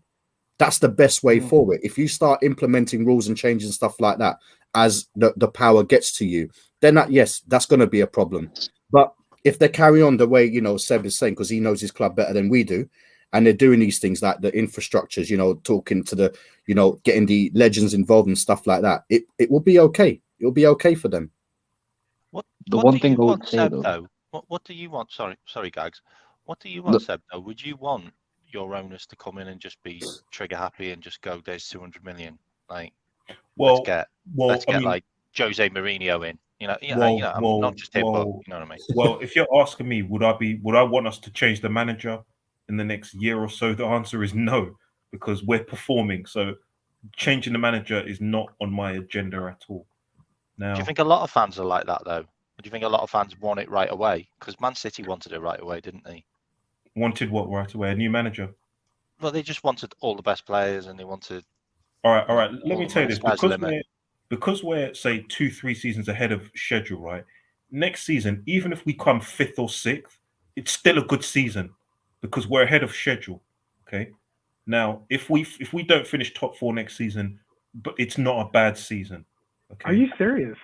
Wow. Yeah. Well, Why obviously can't we have more don't Liverpool fans get me like you, wrong. Seb? Wow. No. Don't get me wrong. The expectation level. Seb, is you would right. be getting if you said that on some of the forums that and especially in this forum, but you know, considering this a Liverpool forum, but you said it in other Liverpool forums, you're getting cooked.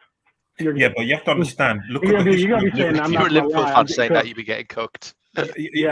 Yeah, but let me say this: like, look at Liverpool's track record of winning trophies, and look at ours. We don't have the history that you have. So Yeah, I'm just being realistic. Yeah, good point. We are 2-3 years ahead of our schedule, ahead of target. That's like saying, imagine you've got a yearly target. In my job, I have a yearly target, right? And I hit my financial year works from June to June. Say if I hit my target in say January, 6 months down the year, right? I'm happy. If I don't hit target for the rest of the year, like every month, I am happy. We are way ahead of target. Okay. Wow. We know that Chelsea and Liverpool are going to come back strong next season. Okay. We know that we don't. We're not. We don't. So you're just basically conceding that this year was a fluke. No. Now what you're doing is that you're putting words on my mouth. That's not what I'm saying. I'm just. That's my 12-man interpretation. bad man, you know. He's actually a bad man. Nah. What's going on with you, not bro? right. You're this nice, quiet little thing now, man. You're coming. No. He sounds like a sword, fan. He sounds a bit salty that Newcastle had a good season. Because don't get me wrong. Don't get me wrong. This is all fun and games and banter. This is all fun and games. By the way. No, this is all fun and games, but don't get me wrong. People are salty. People don't want us to do well. Okay. Oh, I don't care. I really didn't want you to get top 4, Seb. Sorry. That's of course you didn't. I wanted you to work harder. United. I wanted it to take longer for you to work harder to get there. Yeah, a lot of people didn't expect us to be there. Now, all of this about the manager, this, that, he's punching above his weight, this, that, that's fine. I register all of that. But once again, Eddie Howe's building his reputation. Okay, I'm happy with the players we're signing. We're not signing players on 200 grand a week. Yeah, Bruno Guimaraes, he might get a new contract. He might get 200 grand a week, whatever. but we got players who work He hard. deserves it. Joe Linton has just been called up for the Brazil squad. He scored in his first game. He scored in his first game. Yeah. We've got players who are progressing. We've got a lot of players under the age. The spine of our age is under 24 years old. Sven Botman is under 24. Joe Willock should be in and around the England squad. Okay. We've got Isaac as well. We've got Anthony Gordon. We've got development players. Okay. So for me to say that if we come 5th or 6th next season, I'm not saying I'm expecting us to drop out of the top 4. That's not what I'm saying. Okay. I'm just realistic that I know that Liverpool and Chelsea are going to come back strong. But we're up for the competition. Yeah. We're up for the competition. That's not a problem. Okay. And you have to remember, the transfer window is not closed. There's going to be a lot of turns. It's going to be a lot of movement. Yeah. It's going to be a lot of movement. Just got Tonali and it just opened. It just basically opened. After more.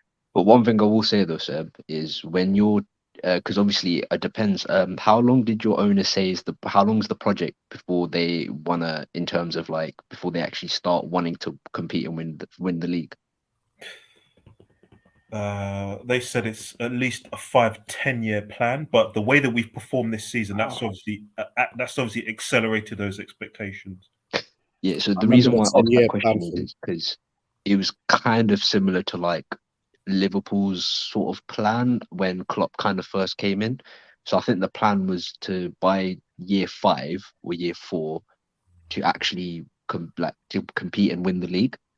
So the issue you're gonna have then is once you do achieve that and you're at that stage where you're ready to win the league, and let's say, I don't know, for instance, like say you guys follow a similar trend to where Liverpool, for example, to the 18-19 season where we lost out to the league by 1 point, but we won the Champions League or we won other trophies.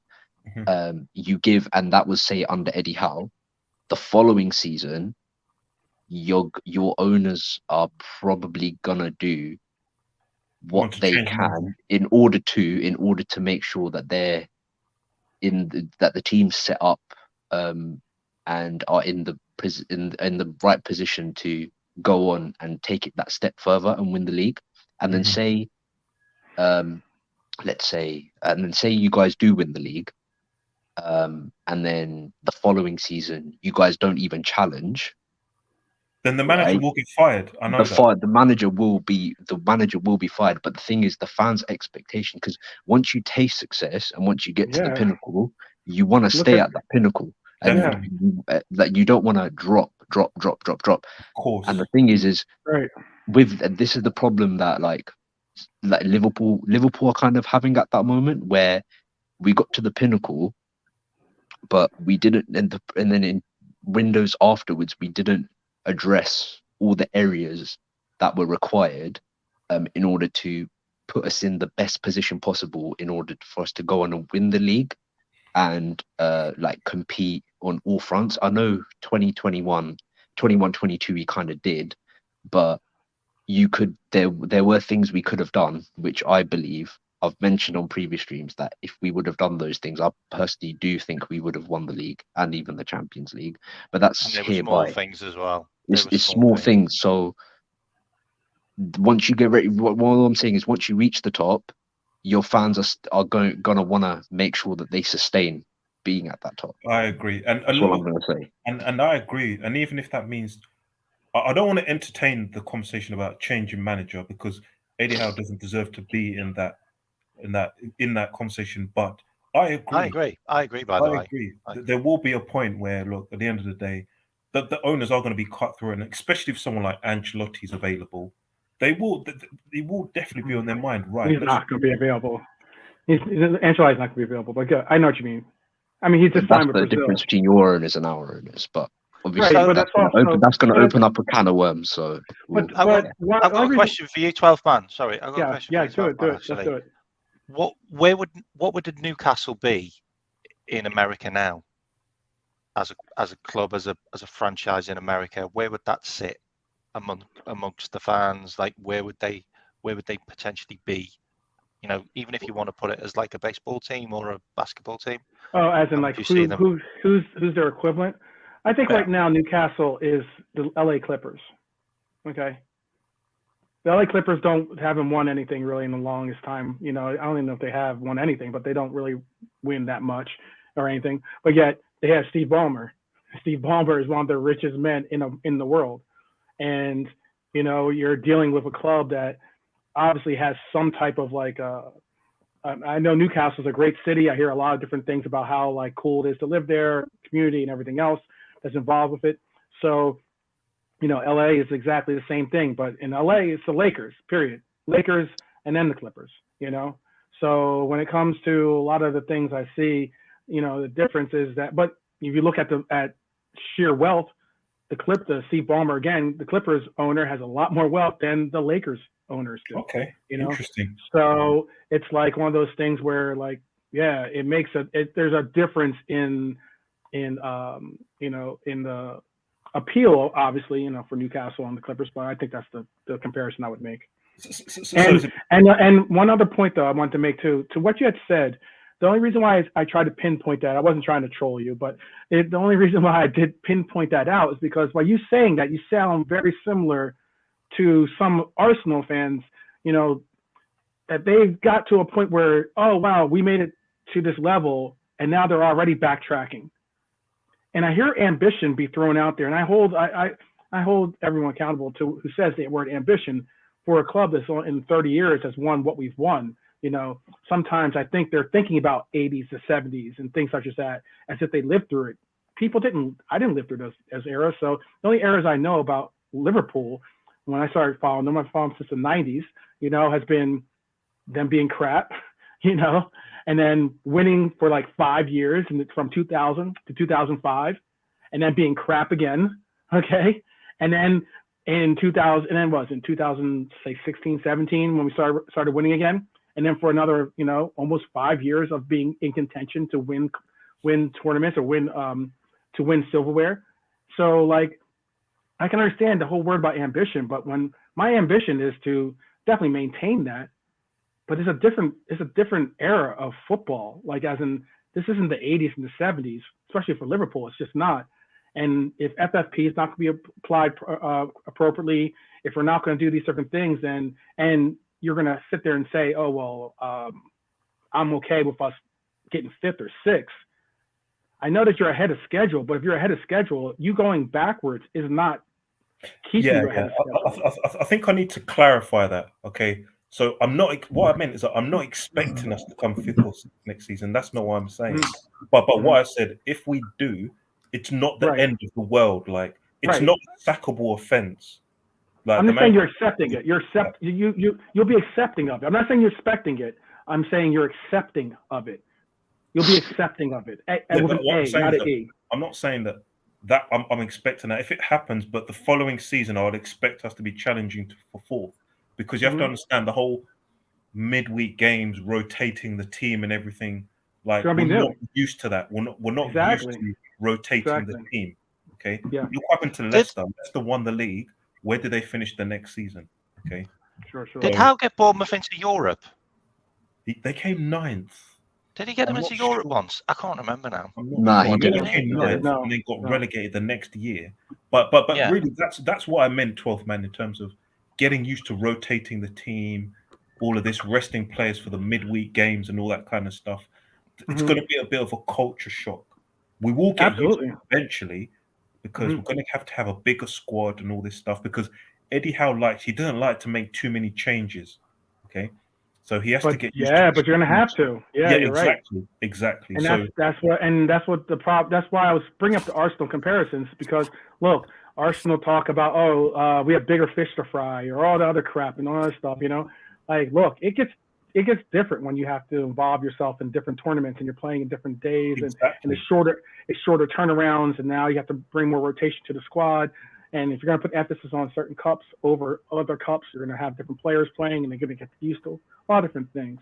But K-Mack, can I just go, before Chris gets into his subject, can I just talk about my dude Nunez? Yeah, go on. Because I don't know. On the panel, Rods, I'll get you in now, mate. Okay. Sorry, Rods, I'll get you in now, mate. Okay. do we all think that Nunez is going to have a great year next year? Do we think that he's going to actually expand his or take it to the next level next year, or do we think that he's just a concerted flop and it's just going to be what it is by going around the panel? Do you want to start with Rods? We're on that one, mate. Sorry. No, I think Nunes. I think give him a season. Give Nunes a season. I think next season and if we make the right additions in midfield, do you know what I mean? You know, that can actually help him on his journey and stuff, because we haven't had the best of midfields season just gone. Do you know what I mean? And some could say that he could have done better. Some could say, well, he's done all right. But I just feel that next season, he'll kick on next season. And if he doesn't, then we can entertain the idea of saying, you know what, maybe this is not the club for you. You know what I mean? But he needs another season to sort of like, you know, properly bed in. Do you know what I mean? I don't buy this thing about sort of like the language barrier and this and that. I don't buy that. Do you know what I mean? I just think at the end of the day, sort of like, he needs to adjust. And some people adjust quicker and some people don't adjust quicker. Do you know what I mean? It's just depending on the person. But I do think next season, he will kick on. He will kick on and hopefully score a lot of goals and stuff. Do you know what I mean? But I like him. I like Nunes. I think he's a terrific player. Do you know what I mean? Most Uruguayans are. Do you know what I mean? They're just hungry. Do you know what I mean? So we should see the best of him next season. We should see the best of him. Raj, do you want to go next, mate? You haven't spoke for a while, bud. Yeah. I'll get you on in a bit, Chris. All right. Yeah. To be fair, I agree. I agree with what Roz has just said there. I think he does need another season for sure. I think it was difficult, obviously, with him coming in a struggling team as well. Do you know what I mean? He's had to play on a different position.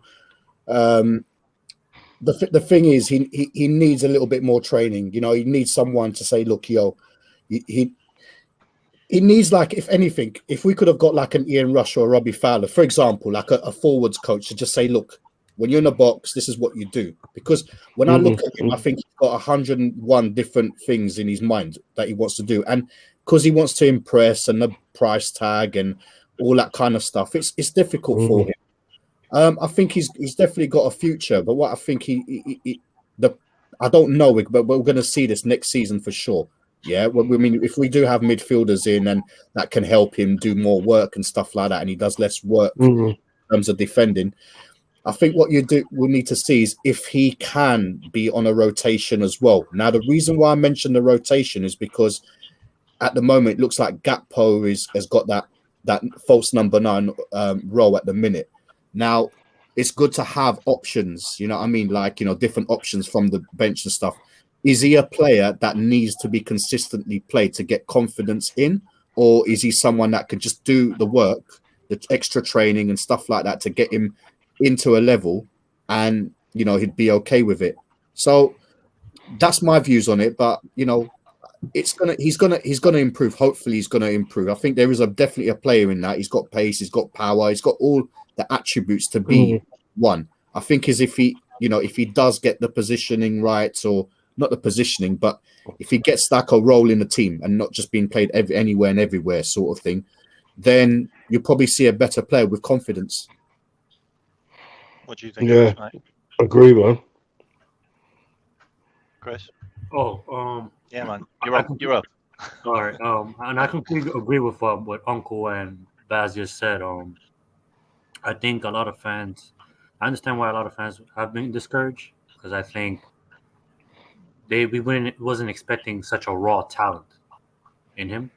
So he has a lot of work to do, I think, in regards to hold up play, his first touch. I think the issue too is more of a mental side of his game. I think he has all the physical attributes. I think mentally is just him trying to impress, him being in what you say he's new to the club. I also don't agree with the language barrier. I think that's just an excuse that fans use for players that don't speak the language. I think football's an international language. You know what I mean? Especially for a striker. It's very simple. Put the ball in the back of the net. You don't need English for that. You know what I mean? So Yeah, exactly. Just make a run. Tell the players behind, put it there. Yeah, you know, I mean, football's an international language. I don't believe in the language barrier thing. And then if we're really going to use the excuse of language barrier and him not knowing the tactics, Pep Linda's no Spanish. You know what I mean? So exactly. You know what I mean? So let's stop with that. You know what I mean? But when you look at statistically speaking, every season he has improved every season. So every cup he's been to, his second season his numbers do go up statistically speaking. So we'll see what happens. You know, I see a player in him, but I think what didn't help this season was both the midfield. I think the squad in itself wasn't performing at the level that we thought we were going to perform at. I think the red card kind of threw him off too because he was kind of getting a little bit of form. That red card kind of threw him off. Then he got the injury as well, kind of threw him off. So yeah, hopefully, if we make the right acquisitions, the right tactics for next season, and he's more comfortable in whatever his position is going to be next season, I think he's going to do very well. I think, you know, because he did on the prem. How many goals does he have? Or in total? 15 in total. In total, that's not bad. You know what I mean, Yeah. so if he can do 20 plus all competitions, that's pretty good. You know what I mean? So can I ask you a question, Chris? What do you think of this playing him left forward? So when he used to play in Uruguay, he used to cut in from the left hand side. So it's not. I wouldn't. A lot of people say this is a new role for him, but technically he's predominantly comes in from the left and cuts into the right. So it's not really. I wouldn't say it's a new role. But the thing is that when he used to play in Almeida, he used to play in Benfica. He played on as a striker. So I guess fans kind of see it as it's something new. But predominantly, if you look at his heat map, he comes from the left into the right. Yeah. So it wasn't really that hard of a transition, I think, for him. But I don't think, especially now, how the Premier League is all pace and power, and it's kind of like a lot of the wingers nowadays have a lot of flair. And I don't see him as a winger going forward. No, definitely not. He used to do the same with Benfica, didn't he? Sorry to cut across it. He played the same off the left with Benfica as well. Yeah, he played. I think he played in a 4-4-2. So yeah, he played like a wide left as the second striker. Yeah, he predominantly coming to left because even when he scored that goal against us in the Champions League, that was coming off the left. Yeah, you know it felt what I mean? like he was on the left. Yeah. Yeah. Can I start my little say on? Yeah, let's do it because I definitely want to destroys it. Yeah, exactly. So I really don't go away, Chris. When I get started. All right, make sure. I gotta check on the My name's Chris as well, so I was like, I'm going nowhere. So for me, I feel like Núñez needs a midfielder which is going to make the decision for him, and I feel like McAllister and Thuram will be those midfielders which will make him make the decision that he's got the ball on his left-hand side, right on that foot. He's got to shoot there. You know, when he gets the ball and he has to make a decision himself, it's normally putting the ball into the stands. You know, and he always tries to score that worldie. How many times have you seen him hit that shot and you're like, it's not going to go in, mate. Like, the goalie's going to save it. Like, he reminds me of, like, you know, when you're playing 5-a-side football, 7-a-side football, and you always have that volley, and you always think, yeah, you know, I'm gonna put it right in the top bin, and then it just goes miles wide, and you're just like, why did I have that shot? He takes that shot a lot, and you just. Does he remind you of Luis Garcia? Garcia used to do that, didn't he? Luis Garcia. He wasn't a great striker, Luis Garcia, was he? Really? No, but he did hit some howlers. But he did hit some howlers. Yeah. Yeah, but he scored some good. He scored some good goals, though. Especially ghost ones. But Luis Garcia, boy. But yeah, I feel like our midfielders can really make the decision for him and make his job easier next season. And with Trent, Thuram, and then obviously McAllister, and you look at the balls, the passing skills of those three players at the moment. Like, it's like night and day from what we've got in our midfield. You see, Elliott and Henderson. Can I just say, okay. Go ahead, So Seb. I know 12th Go man ahead. wants No, to say no, something. no, no. You can go ahead. Go right Just ahead. very quickly. So you bought Gakpo in January, right? So obviously Gakpo is going to play. Gakpo is going to play. Jota's going to play as well. So I know there's going to be rotation. So how are you going to get Nunes, Gakpo, and Jota all getting enough games? Because Hata plays on the left as well. He can play left wing. Hata when he initially came to the club, Hata played on the left wing for us. He's made the transition to striker for us, but he can play left wing and striker. And also with this club, I've been batting the drums for this beat for quite some time. With our club, we play with players that are interchangeable. So therefore, even though you might see a player start in a striker role or as a left wing, you'll see them playing throughout the entire field at times. You might see Salah I've seen Salah be at the left back position in one game. You know, not to saying he's playing specifically as a left back, but he's covering that position at the moment for a left back. So when it comes to a lot of positions, it's almost like an amoeba formation that I see Pep and Klopp both play, in my opinion. You know something? Just quickly. Yeah, go on, got you. Yeah, Gakpo can also play as a number 8 as well, if need be during the game. Go on, Rod. He has played that. I think it's very important in the day that we have these healthy headaches at the day going into next season, because we've got a lot of games to play next season. Europa Cup, League Cup, FA Cup, and we want to finish good in the league, if not win it if we can. Do you know what I mean? I'm not saying we're going to win it, but you know, this is what we're going for. So these healthy headaches at the day, we need these healthy headaches. We haven't had these healthy headaches for a long time. Do you know what I mean? It's usually at the day a shortage of players. Do you know what I mean? So if we've got these headaches and then like, you know, where to play certain players and this and that, you know what? I welcome it. Do you know what I mean? Makes everybody hungry for games. Do you know what I mean? We just need a healthy headache. Bring it on. I wish we had a healthy headache in midfield last season. Well, there you go. You know, that was a thing, in it. Yeah. You know, I think it's most important in midfield. Don't you think? Most important in midfield. Yeah. I know K-Mack's opinion. How many of you guys think Henderson's done? I think, I will have said. You know what it is? I think Henderson should be a squad player next season. Squad player. He's not done. He should be on next Milner. He should be on next Milner. Really. What do you think, 12? Yeah, facts. He's not done. He's not done. I mean, the man is playing. The man is playing. He's starting. He's starting for England at the moment. He's not done. Listen, 12 man, give it up, man. Come on, give it up. It's not Germany Give it up. against, man. Hey, I'm just saying. Give it up, man. Give it up. He's one of England's top talents. So how about that? That's one thing. So we're using international duty as the bar. Macedonia, yeah. International. Okay. Chris, when I have an episode that compares club and international. You'd be surprised. International play is actually at a higher level than club play when it comes to statistics and numbers and all the different types of play that is involved. It's pretty impressive. But I brought up the Nunez point only because of this, because I know a lot of people have been on him and they've had like a little bit of a fire. Maybe some people called him a flop. Some people said, oh, you know, maybe hope next year or nothing. Nunez, there's a couple of statistics. I know I'm the statistics guy.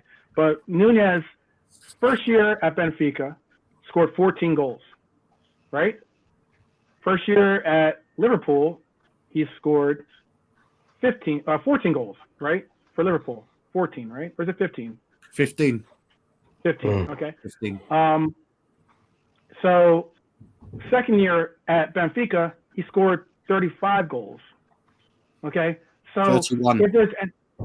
If anything, it shows a striker that's gotten adjusted and used to a system, albeit I know a lot of the people are saying that the language thing doesn't matter. I think it does. I truly do think that, you know, you having the language barrier, when it comes to a language barrier, it's just a simple fact of, hey, if we're all on this panel, okay, and I'm speaking Japanese or I'm speaking Spanish to Chris or something, let's say, and K-Mack is speaking Portuguese, you know, and Seb is speaking Croatian, or whatever. All of a sudden, we can't communicate. We can't really have a. Well, you're forgetting Pep. You're forgetting Pep. You're forgetting Pep. Pep Linders speaks Spanish and Portuguese. Okay, I understand that part and point. So there's no barrier.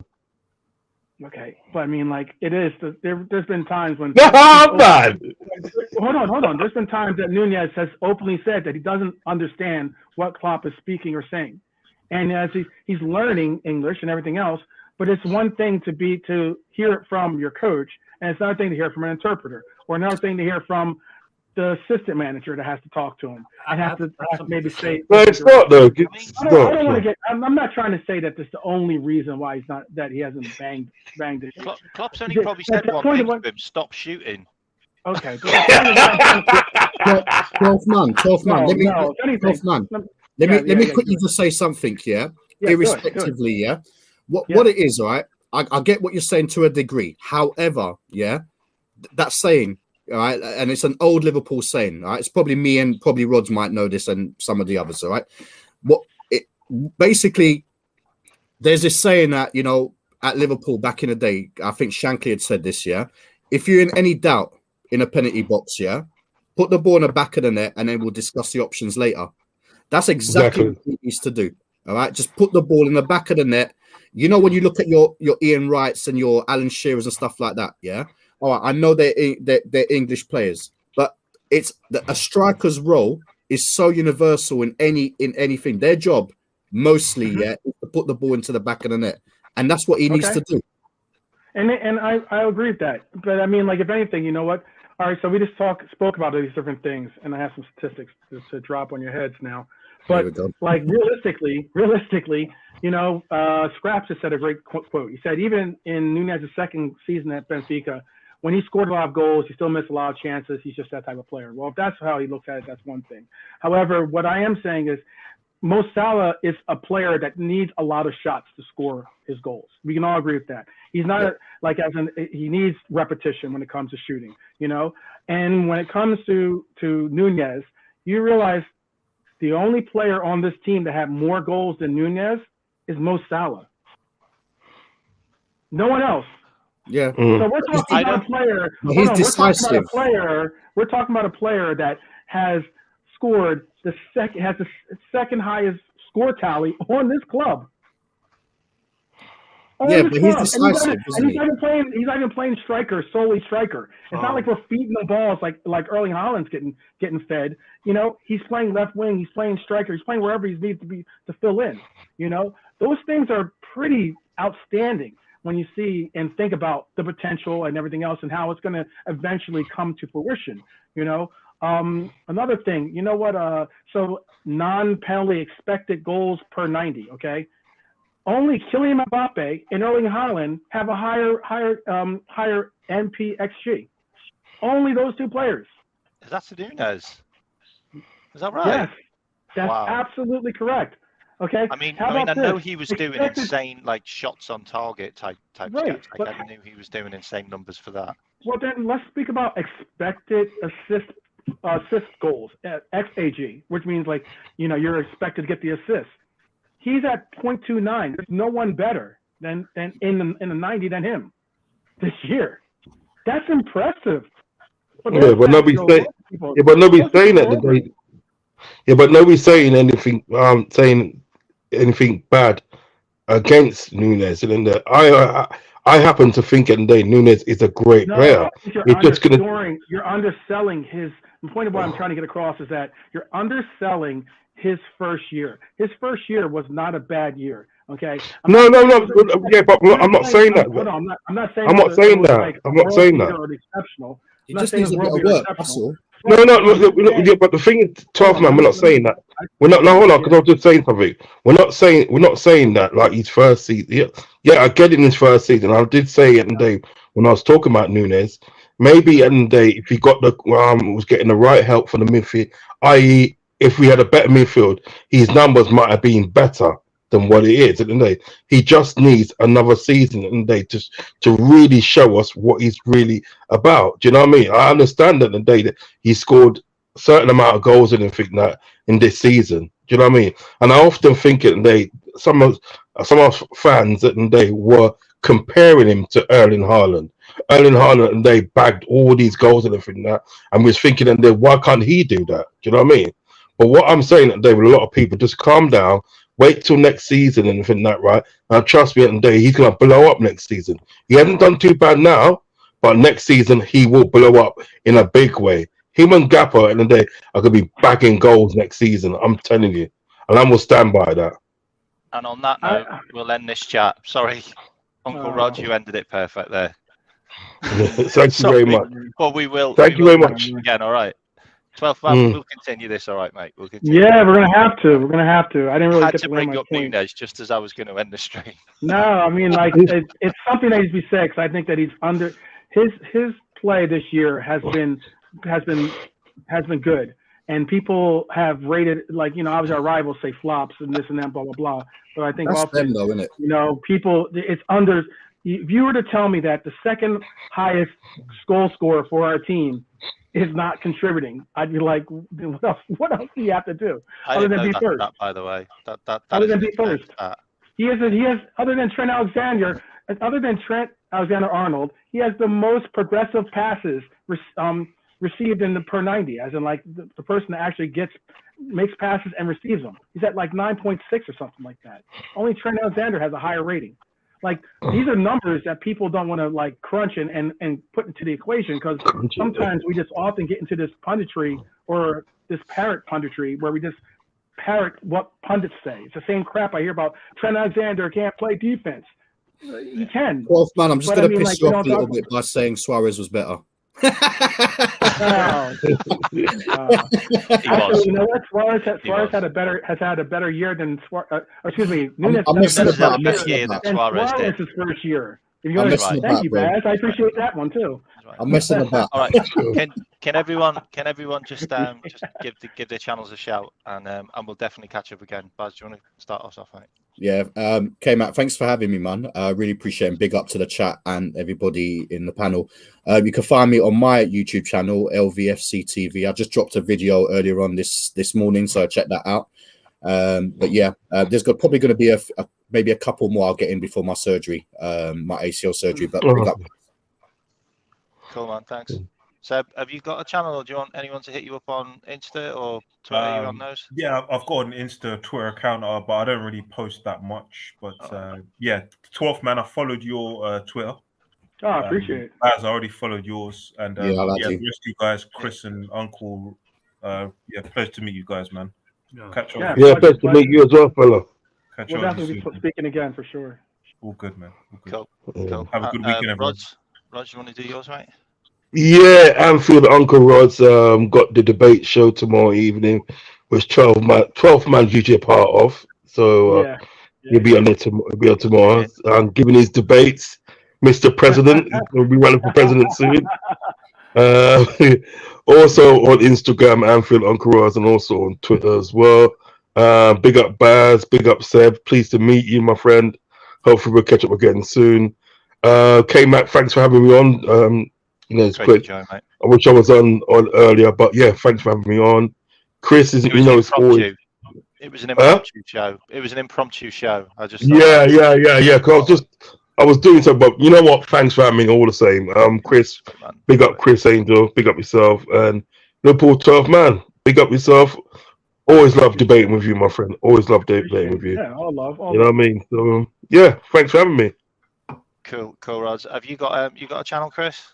Oh no. Okay. I'm too busy with it. It was good having you again, mate. Okay, and I'll get you on. I'll get you on next time. All right. Right. Yeah. No we'll problem. have a good chat about the whole, medical side of things and that. I think that's really interesting, mate. All right. Sure. 12th man. Do you want to? Yeah. You can pimp find out all your channels, mate. Yeah. At Liverpool 12th man. That's on YouTube at Liverpool 12th man, as it says on the screen. And for my Twitter is the Reds 12th man. And yeah, thank you for having me on, Kay. Thank you for the inclusion with all the distinguished panel members, the ones that are no longer a part of the panel currently, but also the ones that are a part of it currently. Big up to all my Reds in the chat, of course. You never walk alone. That's a big, big moniker that you have to hold true to your heart. And yeah, I'm hoping to have some more fiery debates. Put down some of these. I'm not going to say it. All right, anyway, because we'll be going on that way, man. Big up everyone who joined, all right, Right. and then big up everyone Big up, who's appreciate it, in y'all. the chat, and yeah, I'll probably do another show on Thursday. Seb, if you're free, mate, we can have a Yeah, I'll have try and another make that. natter. All right, mate. Try and make that. All right, big up everyone. Have a good weekend. The rest Have of a it, good all right? weekend. Take care. Have a good Nice. weekend. Take care. Have a good weekend, chat. Bye. Thanks, Kate.